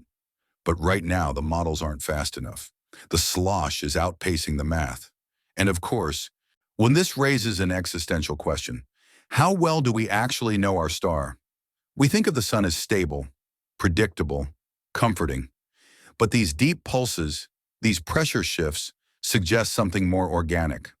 Less clockwork, more creature, a star with weather, moods, and maybe, just maybe, phases of behavior we've never witnessed in recorded history. You go to sleep each night with solar light still bouncing inside your eyes, stored in your skin. You live in its gravity, rotate in its rhythm, depend on its fusion to grow food, power storms, and warm oceans. But the truth is, we've barely scratched the surface of understanding what this thing really is. And right now, that surface is wobbling. So as you drift towards sleep, picture the sun as a great golden heart, not just beating, but trembling, sending out pulses we feel in our lights. All our machines, our magnetic skin, and know that deep inside it, something is shifting, sloshing, stirring, and it might not stop anytime soon. You probably don't spend much time thinking about the magnetic poles of the sun, but right now, halfway through your gentle descent into sleep, you should know this. The sun's poles are doing that thing again, that flip thing. Every 11 years or so, just as the sun reaches the peak of its activity cycle, its magnetic field undergoes a complete reversal. North becomes south, and south becomes north. The sun doesn't explode. The planets don't fall out of orbit. But something inside that immense fusion furnace decides, you know what? Let's reverse everything. And we're in the thick of it. And this magnetic flip isn't like flicking a switch. It's more like trying to turn a freight train around on a narrow track. It takes months, sometimes longer, and during the transition, the solar magnetic field becomes messy, asymmetrical, and unstable. Think of it as the puberty of the sun's magnetic identity: hormonal, unpredictable, loud. So what's actually flipping? It's not the sun itself, it's the global magnetic field lines, those massive loops of invisible force that stretch from pole to pole and give shape to the corona, the heliosphere, and the entire magnetic environment of the solar system. During a reversal, these field lines unravel, reconnect, and reform in opposite directions, all while sunspots, flares, and CMEs keep pouring out like sparks from a grinder. Right now, the North Pole is flipping faster than the South. Well, and that's not unheard of, but the degree of asymmetry this time is surprising. The last time it was this uneven, scientists noticed strange patterns in solar wind directionality and even temporary triple pole states, where parts of the sun appeared to have three competing magnetic poles at once. Imagine a compass that can't decide where north is, and also occasionally decides there's a bonus north on the side. Historians still argue whether the 1905 solar maximum included a chaotic magnetic flip. Some archived solar observations from European observatories show signs of irregular field transitions and confusing sunspot polarity, but the instruments weren't sensitive enough to confirm it. Still, when some old notes describe repeating inversion structures in sunspot maps, possibly a poetic way of saying, this field is drunk. What makes this current reversal stand out is how early it's happening. Remember, solar cycle 25 was already ahead of schedule. And now the flip is, too. The sun usually reverses magnetic poles near or after solar maximum. But our latest data suggests the northern pole may have already flipped, or at least mostly flipped, months ahead of model predictions. This early flip could have big implications. For one, it may affect the duration of solar cycle 25. Some theorists believe an early flip could extend the cycle, leading to an unusually long period of elevated activity. More flares, more CMEs, more weirdness. It could also throw off our heliospheric current sheet, that vast, wavy magnetic plane extending through the solar system. This sheet acts like a cosmic divider between regions of opposite magnetic polarity in interplanetary space. When the poles flip, the current sheet becomes ultra-wavy, even chaotic. That means Earth and all the other planets are now surfing an unpredictable ocean of twisted magnetism. And here's the spicy part. The wavier the current sheet, the more likely we are to encounter space weather surprises, sudden magnetic reversals, wild solar wind shifts, unexpected auroras, GPS confusion. Basically, a whole lot of, sorry, we didn't see that coming. Even satellites that monitor the sun, like SOHO and stereo, sometimes struggle to interpret data cleanly during this phase. Magnetic models go wobbly, forecasts get fuzzier, and particle streams behave like children on too much sugar, loud, erratic, and bouncing in every direction. The interplanetary magnetic field, which normally has a nice clean spiral structure from the sun's rotation, starts fraying at the edges. That spiral, called the Parker spiral, becomes kinked and twisted. This means CMEs may take odd paths, deflect off unexpected magnetic barriers, or even split and recombine mid-flight. Imagine trying to dodge a dodgeball only for it to curve, swerve, and then bring friends. Oh, and remember those sunspots we talked about? Their magnetic polarity flips too. Literally, each solar cycle produces sunspots with opposite polarity compared to the previous one. This reversal is how we know the sun's 11-year cycle is actually part of a 22-year magnetic cycle. The flip is the halfway point. So it's like reaching the summit of a roller coaster you didn't know you were on. Fringe theorists have taken this to strange places, of course. Some suggest that irregular flips might correlate with mass extinction timelines. Others think they could influence Earth's own magnetic field, potentially nudging us toward our own long-overdue pole reversal. There's zero solid evidence, but it's the kind of thought that keeps certain PhD forums lively at 3 a.m. One fun fact: during the flip, the sun emits more cosmic rays, not less. This is because the weakened, tangled magnetic field temporarily reduces the sun's ability to deflect high-energy particles from deep space. For Earth, that means our cosmic ray exposure increases, especially near the poles and at high altitudes. Airline crews, astronauts, and stratospheric balloon experiments should all absorbing just a little more of the universe than usual. The flip is also a great time for aurora chasers. With the magnetic field tangled and charged particles pouring through the cracks, auroras can extend farther south and last longer. People in Nebraska, Spain, and even central China have caught rare displays recently. It's beautiful, it's eerie, and it's a sign that something enormous is stirring just over the horizon. So what happens next? Eventually the flip completes. The magnetic poles settle into their new configuration. The sun stabilizes, relatively speaking. The current sheet flattens. The flare rate slows. The cycle winds down. But right now, we're in the middle of the storm. The phase where nothing is aligned, every field line is writhing, and the solar wind doesn't know what direction it's supposed to blow. So if your compass twitches, your GPS drops out, or the sky glows violet for no reason, that's the flip talking. The sun is turning itself inside out, and we're just along for the ride. You're lying there sinking into the sheets, thinking the sun is just a big, predictable ball of gas with a temper problem. But somewhere in the cosmos, in a dark corridor we haven't quite mapped yet, an invisible river may be brushing against the solar core. A stream of dark matter, perhaps. Yes, we're going there. While mainstream astrophysicists are busy with sunspots and coronal mass ejections, a small, persistent group of theorists have been asking, what if the sun's recent weirdness isn't just solar cycle jitters? What if it's being nudged from the outside, not by gravity or another star, or even interstellar dust, but by something deeper? She's stranger, untouchable. Enter dark matter. It makes up about 85% of the matter in the universe, and yet we've never directly observed it. It doesn't emit light, doesn't absorb it, and doesn't interact with regular matter, except maybe through gravity. Or, according to some bold thinkers, through thermal and quantum effects inside stellar cores. The idea goes like this. Earth is orbiting the sun, and the sun is orbiting the Milky Way. As it moves through the galactic halo, it may occasionally pass through dark matter streams, long, filament-like rivers of dark matter particles left over from the formation of the galaxy. These streams, if dense enough, could, in theory, slip into the sun's gravity well and become temporarily captured. Some might even spiral into the sun's core, only where their accumulated gravitational energy or exotic particle properties could slightly alter fusion conditions. A minuscule tweak, a change in temperature by a fraction of a degree. But over time, That could impact how energy is distributed in the core.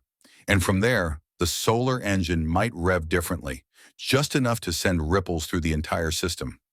Heliosismology, remember, has detected those sloshy off-rhythm waves in the core. Some researchers have started to wonder if there's more than just magnetic turbulence at play. Could dark matter be pooling at the center, stirring the pot? Historians, well, physicists, still argue whether any of this is remotely plausible. Some claim it's speculative nonsense. Others are quietly investigating. In fact, know a few experimental physics labs have placed solar dark matter in the worth-watching category, especially after recent neutrino anomalies seem to imply fluctuating fusion rates. Nothing definitive yet, but the timing? It's weird. And it gets weirder. In 2018, a study out of Harvard suggested that stars might occasionally flare up more intensely while passing through high-density regions of dark matter. They modeled this based on dwarf galaxies where star brightness and lifespans don't follow expected patterns. While Earth's sun isn't in a dwarf galaxy, unless this is the most boring simulation ever, we do pass through varying densities of galactic material as we orbit the Milky Way. And we're currently approaching one such region, and it's called the local interstellar cloud, a wispy pocket of denser gas and possibly enhanced dark matter density, depending on which physicist you corner at a conference. We've been in it for thousands of years, but we're nearing its denser fringe. And some believe that this might be increasing the flux of exotic particles, including potential dark matter, that could subtly agitate the sun's core. Now here's the real fringe tidbit. Some dark matter models include self-interacting particles, meaning they not only pull on normal matter, but also interact with each other. That could create clumping, localized gravitational pockets, or even temporary hot zones inside stellar cores. If the sun passed through one of these clumps, boom, sloshing, flares, sunspot chaos, maybe even coronal oddities. It's all hypothetical, of course, but not as out there as you'd think. We've built entire detectors underground, like Xenon 1T and Lux Zeppelin, to find dark matter here on Earth. If we're spending billions to find these ghost particles here, is it so unreasonable to think they might be playing tricks on the biggest thing in our solar system? Some have even gone further, suggesting that periodic solar disruptions throughout history might align with our solar system's oscillation through the galactic plane. Every 30 to 35 million years, we bob up and down like a cork on a slow galactic tide. Some researchers speculate that these crossings may coincide with bursts of solar activity, or darker still, mass extinctions on Earth. It's a stretch, a long one. But the pattern's been noticed, and the sun has been implicated before. And speaking of implications, if dark matter is interacting with the sun, even in tiny, almost undetectable amounts, then we've been misreading solar cycles for decades. Our models, our timelines, our forecasts, they all assume the sun is an isolated system, that its cycle is driven only by internal mechanisms. But if there's even a small external driver, one we can't see, don't understand, and can't predict, that would explain a lot. It would explain why solar cycle 25 is ahead of schedule, why the corona is dimming in strange places, why the sunspots are too big, too early, why the solar wind is glitching, why the core is sloshing like a soup can in a tumble dryer. It might even explain why no one's models are working right now, and that should keep you up a little. Not in a doomsday way. This isn't a we're all going to fry situation. An dark matter doesn't want to kill us. If anything, it's been here the whole time, just playing in the background, like elevator music for the cosmos. But it might be tapping on the glass now. Just a little. Just enough to remind us that the sun is not immune to the mysteries of the universe. So tonight, as you lie there and feel the faint warmth of a star you'll never touch, remember, even the brightest thing in your sky might be haunted by shadows. They're just the kind you can't see. You're nestled in your blanket burrito, convinced that you've made peace with the sun's wild side. Flares? Sure. Sloshing core? Fascinating. Dark matter streams? Spooky but manageable. But just as you're beginning to drift off, a quiet little thought slips in. What if our sun isn't alone? Cue the binary sun conspiracies. This idea isn't new. In fact, it's old enough to have passed through every stage of public opinion. Wild theory, fringe science, whispered debate, and now tentative re-examination. The claim? That our solar system might have, or once had, a second star, a distant, dim companion orbiting our sun like a cosmic co-pilot. Some call it Nemesis. Yes, Nemesis, named after the Greek goddess of retribution. Because of course the hypothetical second sun couldn't be called something comforting, like cozy buddy star. It had to be a harbinger of doom. The theory gained traction in the 1980s when two paleontologists noticed a strange pattern in mass extinctions on Earth. About every 26 to 30 million years, something catastrophic seemed to happen, wiping out species en masse. Dinosaurs? Just one of several. Their hypothesis? A distant object, possibly a red or brown dwarf, was orbiting the sun in a highly elliptical path. Every few tens of millions of years, it swooped in close enough to disturb the Oort cloud, that icy shell of comets and debris far beyond Pluto. The resulting chaos would send comets raining down on the inner solar system, right onto Earth's forehead. No hard proof, of course, but the idea was compelling enough that NASA and other institutions scanned the skies for years, looking for a faint star hiding in the dark. They didn't find it. Officially, historians and astrophysicists still argue whether certain infrared surveys, like those from the WISE telescope, truly ruled out Nemesis. WISE did detect hundreds of previously unknown brown dwarfs, but none matched the criteria for a solar companion lurking in a long-period orbit. And yet, where some anomalies linger, there are unexplained perturbations in the orbits of long-period comets, the kind that take hundreds of thousands of years to circle the sun. Their arrival patterns are a little too clustered, a little too tidy. Some researchers think that's random chance. Others aren't so sure. Then there's the recent buzz around Planet 9, another hypothetical object thought to exist beyond Neptune. Not a star, but a super-Earth or mini-Neptune-sized planet, whose gravity could explain the odd orbits of certain trans-Neptunian objects. But a few daring thinkers have asked, what if Planet 9 and Nemesis are the same thing? A dim, massive object, not quite a star, not quite a planet, something in between, just far enough away to hide, just close enough to nudge. And here's where the solar connection gets spicy. Some models suggest that if Nemesis exists, even far out, it could subtly influence the sun's outer orbit around the galactic center. Just a slight tug, but in combination with galactic tides and passing stars, that tug might affect how the sun moves through local interstellar clouds or dark matter filaments, which, as you now know, could mess with the sun's internal stability. It's a long chain of cause and effect. Binary companion exists, alters sun's galactic motion, changes interstellar conditions. Sun responds with cycles gone haywire. Earth gets weird sky shows and electromagnetic indigestion. Fringe? Yes, but deliciously complex. Some conspiracy theorists have taken things much, much further. You'll find them in dusty corners of the internet claiming that Nemesis is a dark star, a neutron twin, even a black hole companion whose gravitational signature is being misread. Others point to ancient texts, Babylonian omens, Egyptian twin sun carvings, Sumerian glyphs, with what they interpret as records of a second sun in Earth's sky. But hold up, wouldn't we see it? Not necessarily. If Nemesis is a brown dwarf, it would be extremely dim, radiating primarily in infrared. The vast distances involved mean it could be hiding in the blind spots of past surveys. Add to that the complexity of background galactic clutter, and it's not impossible that something massive and quiet is drifting out there, just beyond what we can comfortably detect. A fun tidbit, some modern infrared telescopes, including James Webb, have the sensitivity to detect such objects, if we know where to look. And there are whispers that certain unclassified sky surveys have picked up transient infrared anomalies, moving suspiciously slowly. Not meteors, not stars, something else. Still under review, still behind paywalls or locked doors. One recent study even noted that the sun's angular momentum isn't fully accounted for by the known planets. There's a tiny discrepancy in the solar barycenter, the gravitational balance point of the solar system, that could suggest an unseen mass orbiting far beyond Pluto, Again, no smoking gun, but definitely not nothing.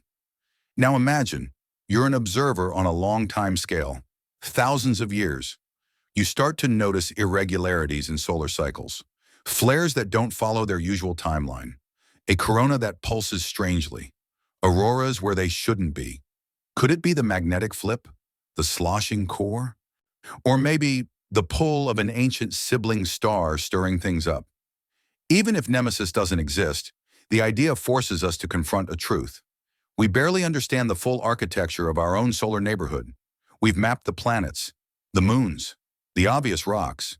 But when it comes to the outermost regions, the dark, cold curtain beyond the Kuiper Belt, we're still guessing, still listening for echoes. And if something is out there, something big, slow, cold, and quiet, it could be whispering to the sun even now, changing its rhythm, altering its breath, reaching across billions of kilometers to tweak the mood of a star we thought we knew. So as you doze off tonight, wrapped in the warmth of sunlight that left the star 8 minutes ago, ask yourself, what else is circling out there in the dark? And what has it already set in motion? Up there, in the lonely zone between Earth and the sun, we have a fleet of watchful machines. They're not glamorous, no warp drives or blinking red lights, just sleek, quiet solar observatories like SOHO, SDO, Parker Solar Probe, and Solar Orbiter. Their one job, monitor the sun, every flicker, every burp of plasma, every looming magnetic sneeze. And lately, something unsettling is happening. These satellites are glitching, right when the sun misbehaves the most. The pattern's subtle but unmistakable. During the most intense solar flares and coronal mass ejections, the very instruments we rely on to track and analyze those events are suddenly going fuzzy. Telemetry drops, data goes blank, instruments enter safe mode without being told to, sometimes for minutes, sometimes for hours. Now, glitches aren't new. Space is a hostile place. High-energy particles have always been a threat to satellite systems.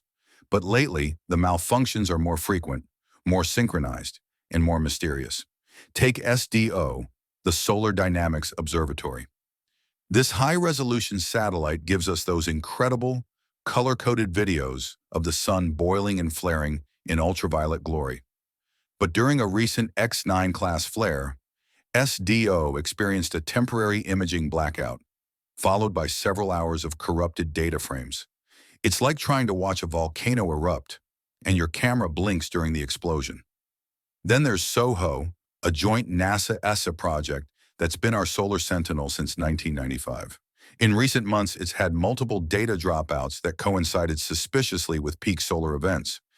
Officials explain these as routine radiation shielding triggers, which is a very polite way of saying, the sun yelled so loud the satellite covered its ears. Historians still argue whether similar observational blackouts occurred during the 2003 Halloween storms. Records show minor glitches across multiple satellites, but nothing like what we're seeing now, with multiple observatories stuttering in unison at the exact moments we need them most. It's like trying to film a lightning strike, and every camera battery dies just before the flash. Parker Solar Probe, arguably the bravest machine humanity has ever built, is flying closer to the sun than anything before. It's gathering direct data from the corona, enduring heat and radiation that would vaporize most spacecraft. And yet, during its most recent perihelion, closest approach, several of its instruments experienced temporary overloads. Not failures, not crashes, just blank spots in the data, like something was too intense to record. The engineers are careful not to overstate it, but if you read between the lines, there's a tone, a shift, a quiet unease. These machines were designed to withstand solar wrath, and yet some of the sun's recent tantrums are pressing the upper limits of their tolerances. And here's the strangest part. It's not always a matter of intensity. Sometimes the glitches occur during modest flares, or even with no visible flare at all. Just a sudden wave of high-energy particles that appears without warning, as if launched by an invisible flare. These are called solar energetic particle, SEP, events, and they're notoriously hard to predict. In one recent event, several satellites, not just solar observatories but unrelated platforms, like NOAA weather satellites and communication relays, simultaneously switched to safe mode. Their onboard systems flagged unexpected radiation levels that didn't match anything in the solar flare logs. It's as if something else triggered the event. A hidden CME, a backdoor flare, a magnetic ripple we haven't learned to see yet. Some researchers are starting to suspect that our current sensors are blind to certain solar phenomena, that the sun might be emitting bursts of energy in unfamiliar frequencies or particle compositions that evade traditional detection. Or worse, that something in the sun's behavior is evolving and we haven't caught up. There's even talk, quiet, cautious, about data artifacts appearing during intense flares. A few engineers have reported bizarre oscillations in instrument readings, values spiking beyond physical limits for a few milliseconds, then resetting. Not damaging, but deeply confusing. Like the sensors are seeing something they can't interpret. Fringe theorists love this. They whisper about unknown solar states, about transient physics, about quantum-level anomalies in the corona. Some even suggest the sun is hitting a new phase of behavior, one we've never observed before, because our civilization hasn't been around long enough to catch it. A juicy little tidbit: during the 2022 solar maximum of the star EK Draconis, a sun-like star 111 light-years away, astronomers witnessed a super flare, thousands of times stronger than anything our sun has produced in modern times. If our sun did that, it would fry every satellite we own and knock out power worldwide. So naturally, some people now wonder, could our sun be building towards something similar? We don't know. But here's what we do know. Our best solar satellites are faltering during the moments we need them most. The sun is misbehaving in ways that aren't fully understood. And the more we push our probes closer to its surface, the more weirdness they detect. It's as if the sun is playing keep away. Or, more unnervingly, as if the intensity of its storms is reaching data-breaking levels. After all, there's a limit to what sensors can process, a limit to what shielding can block, a limit to how much radiation a chip can take before it decides to go nap in a bit-flipped void. And as solar activity ramps up toward the peak of cycle 25, that limit is being tested. But frequently. So when your aurora forecast glitches out, or your space weather app goes dark right before a storm, remember, it might not be user error. It might be the sun itself overloading the messengers. We built our sentinels.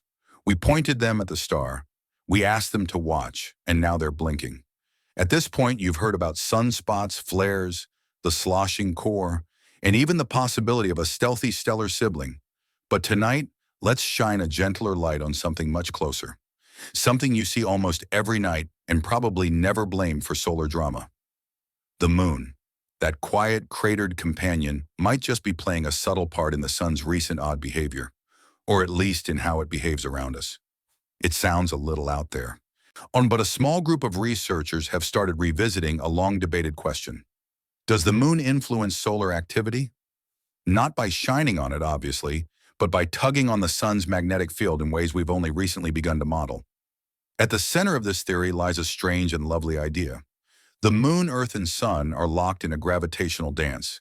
And while the moon's gravitational effect on earth is well documented, high tides, its effect on the sun has been harder to pin down. But that might be changing. Every object with mass exerts gravity, and while the moon is small compared to the sun, it's not insignificant when it's lined up just right. Especially during new and full moons, when gravitational forces from the Earth and Moon are aligned or opposing. These configurations, syzygies, can cause subtle but measurable tidal bulges, not just in Earth's oceans, but in the plasma layers of the sun. Yes, you read that right. The sun has tides. Not watery ones, of course, but tides in plasma density and magnetic tension, especially in the outer layers like the photosphere and chromosphere. And recent simulations suggest that the gravitational tug from Earth and Moon, especially in synchronized alignment, could create tiny distortions in the sun's magnetic field. These distortions may act as triggers for instabilities already brewing, like nudging a leaning tower just enough to make it fall. It's not that the moon causes flares, but it might time them, or at least influence when stored magnetic energy gets released. Historians still argue whether ancient eclipse-based predictions of weather and crop yields had any real solar science behind them. In some cultures, Mayan, Babylonian, and even early Greek, astronomers recorded increased solar phenomena near eclipses, especially total solar eclipses that happen during new moons. Maybe coincidence, or maybe someone noticed a pattern we've since forgotten. Even in the modern era, some flares in CMEs have been curiously timed near lunar events. One particularly well-studied example, the 1991 X-class flare that occurred within hours of a total solar eclipse, when the Earth, Moon, and Sun were in perfect alignment. At the time, it was chalked up to chance, but the statistical pileup is growing. And with our recent solar weirdness, more researchers are going back and asking uncomfortable questions like, is it possible we've underestimated the gravitational influence of our own moon? There's also speculation about electromagnetic coupling. During full moons, Earth's ionosphere becomes slightly more charged, more active. The moon acts like a weak modulator of the solar wind flowing past Earth. And in some magnetic field models, this modulation creates a feedback loop between Earth's magnetosphere and the interplanetary magnetic field, a sort of lunar tuning fork, if you will. And then there's lunar libration, the subtle wobble of the moon as it orbits Earth. Some researchers suggest that these wobbles, combined with varying Earth-Moon distances, thanks elliptical orbit, may have tiny but non-zero effects on solar wind patterns near Earth. Possibly enough to affect how solar particles interact with our magnetosphere, or when CMEs are more likely to breach our shielding. Is it proven? No. Is it testable? Just barely. Is it poetic? Absolutely. Even Parker Solar Probe and Solar Orbiter missions have started logging solar events with lunar alignment data. It's an experimental field, delicate and still controversial, but intriguing enough that space weather forecasts might one day include lunar phase corrections. Imagine that. Tomorrow's geomagnetic storm expected to peak near full moon with moderate auroral activity. And if that's not wild enough, well, here's a fringe tidbit. Some ancient Sanskrit texts from India describe the moon as having the power to quicken the breath of the sun. Early Chinese astronomers believed that solar storms were a sign that the moon and sun were arguing, a kind of celestial conflict that could spill into the earthly realm. Ridiculous? Sure. But tucked inside those metaphors might be a recognition of a real gravitational relationship between our two most important sky bodies. We just didn't have the math or the satellites to prove it, and now we just might. There's even ongoing research into the idea that during certain lunar nodal cycles, roughly 18.6 years long, the tilt and oscillation of the moon's orbit cause long-term effects on Earth's climate and solar magnetic exposure. It's a field called lunisolar resonance, and it's just as obscure as it sounds.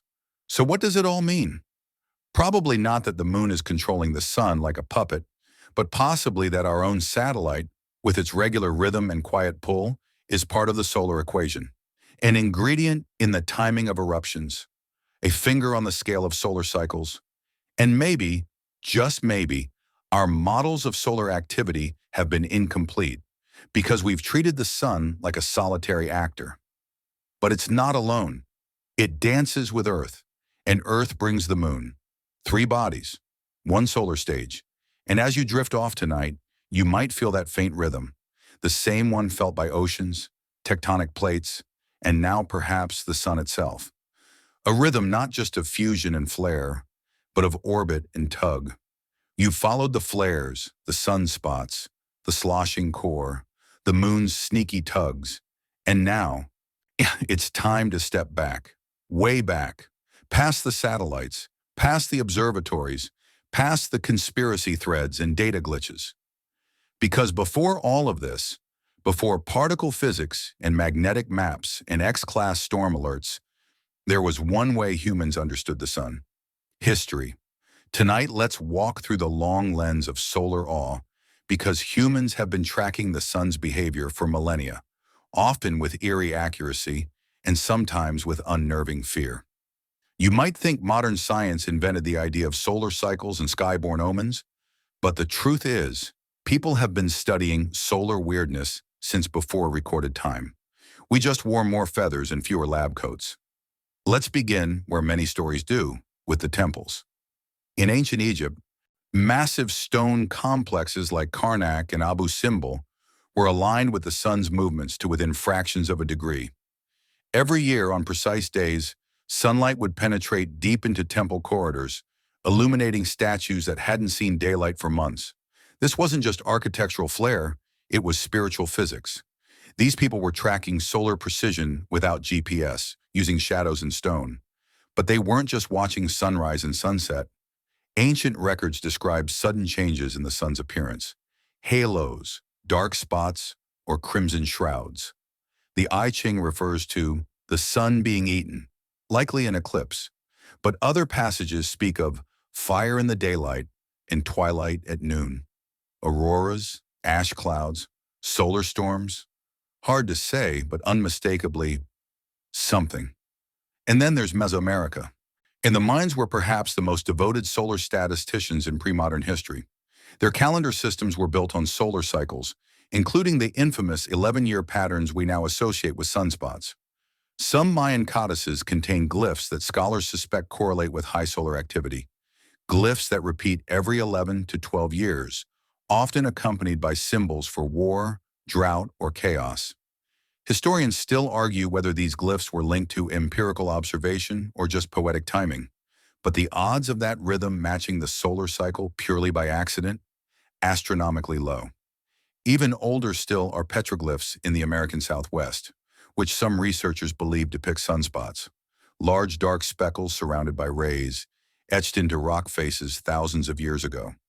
One carving in Chaco Canyon, dated to around 1090 CE, it appears next to a crescent moon, possibly representing a sunspot observed during a solar eclipse, a rare but real phenomenon.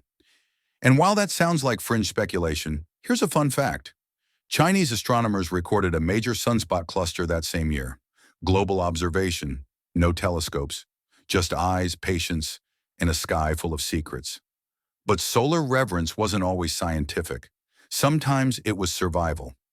The Inca Empire worshipped Inti, the sun god, not just for warmth and growth, but for stability. Solar irregularities, eclipses, unseasonal light, blood-red skies were seen as signs of imbalance. In one account, after a season of unusually dim sunlight, the Inca elite performed mass rituals to restore the sun's favor. Whether they were reacting to a solar minimum or volcanic ash, we don't know. But the link between solar behavior and human anxiety? Timeless. And it wasn't just empires. Vikings, as mentioned earlier, had sky serpent myths likely inspired by auroras. Aboriginal Australians told stories of fire spirits dancing across the heavens, clearly auroral in description. Maori legends describe the sun being caught in a net to slow its passage across the sky.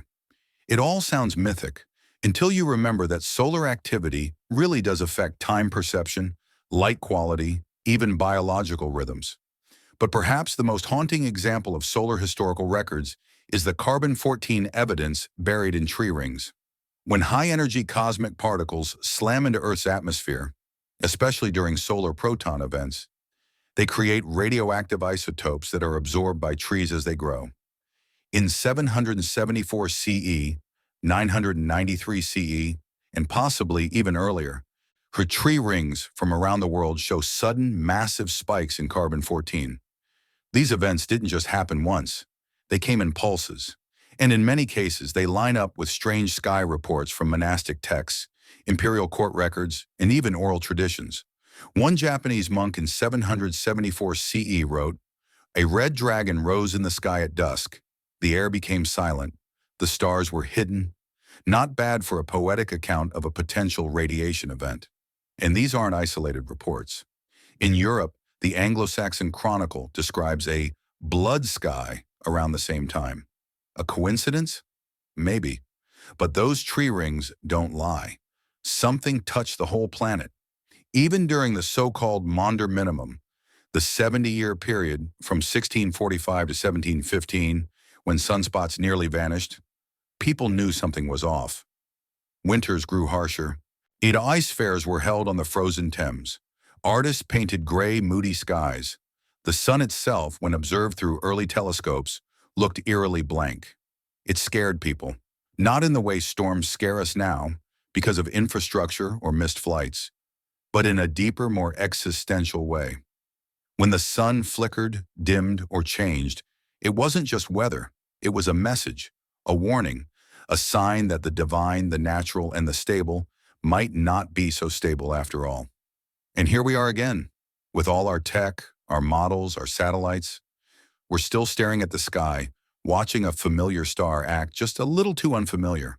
And just like those ancient sky watchers, we write it down. We record the flickers. We tell each other stories.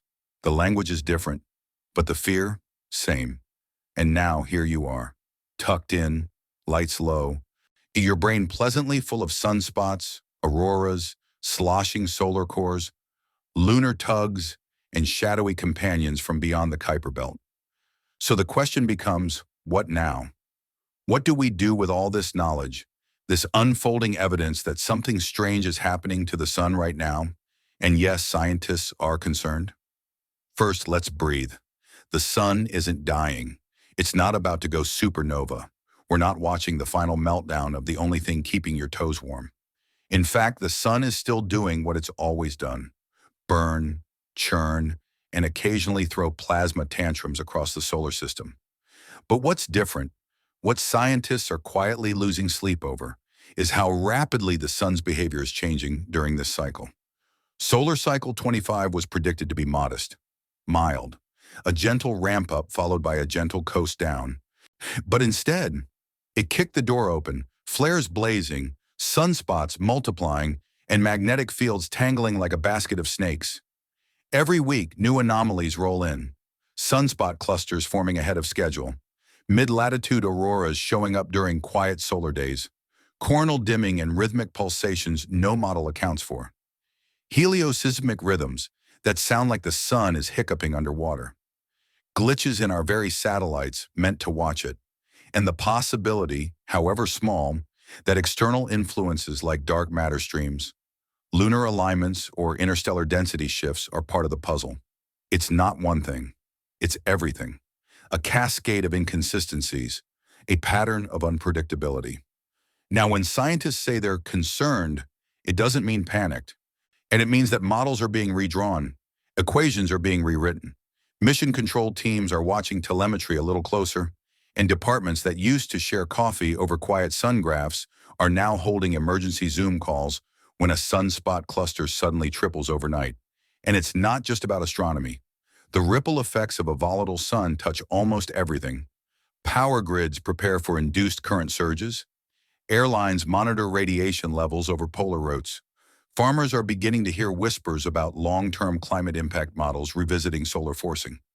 Telecom companies check redundancy plans for when satellites enter protective safe modes.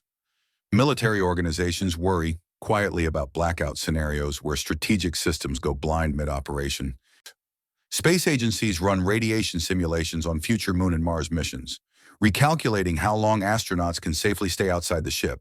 And you probably won't notice until you do, until your GPS decides to guess, until your flight is mysteriously rerouted over Ohio, until your Aurora tracking app pings and you find yourself in a parking lot at 1 a.m. watching a green ribbon smear across the sky over your local Walmart. It'll feel surreal, and maybe in that moment you'll remember this. The sun is not a static backdrop. It is an active, pulsing, middle-aged star with moods and cycles and magnetic discontent, and we live right next door. Scientists have begun rethinking what solar maximum actually means. Maybe it's not a clean peak anymore. Maybe it's not a bell curve. Maybe it's a plateau, or a series of sharp spikes. Maybe our assumption that solar cycle 25 would behave like previous cycles was wishful thinking based on incomplete data sets from an unpredictable star. And the truth is, we've only been watching closely for a tiny fraction of the sun's life. Our satellite era? Barely 70 years. Telescope data? A few hundred. Human-written records? Maybe 3,000. But the sun has been doing this for 4.6 billion years.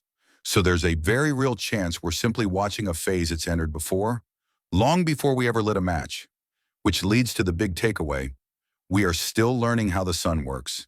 Even now, Even with all our sensors and spacecraft and math, the sun still surprises us, still confounds us, still occasionally rolls over, flares up, and wipes out our confidence like it was never there. Hey, but here's the beauty of it. We're getting better. We're not just staring anymore. We're listening. We're probing. We're mapping magnetic fields across multiple dimensions. We've got spacecraft dancing through the corona. We've got computers modeling entire cycles in real time. And every time the sun acts strange, we learn a little more. So what now? We watch.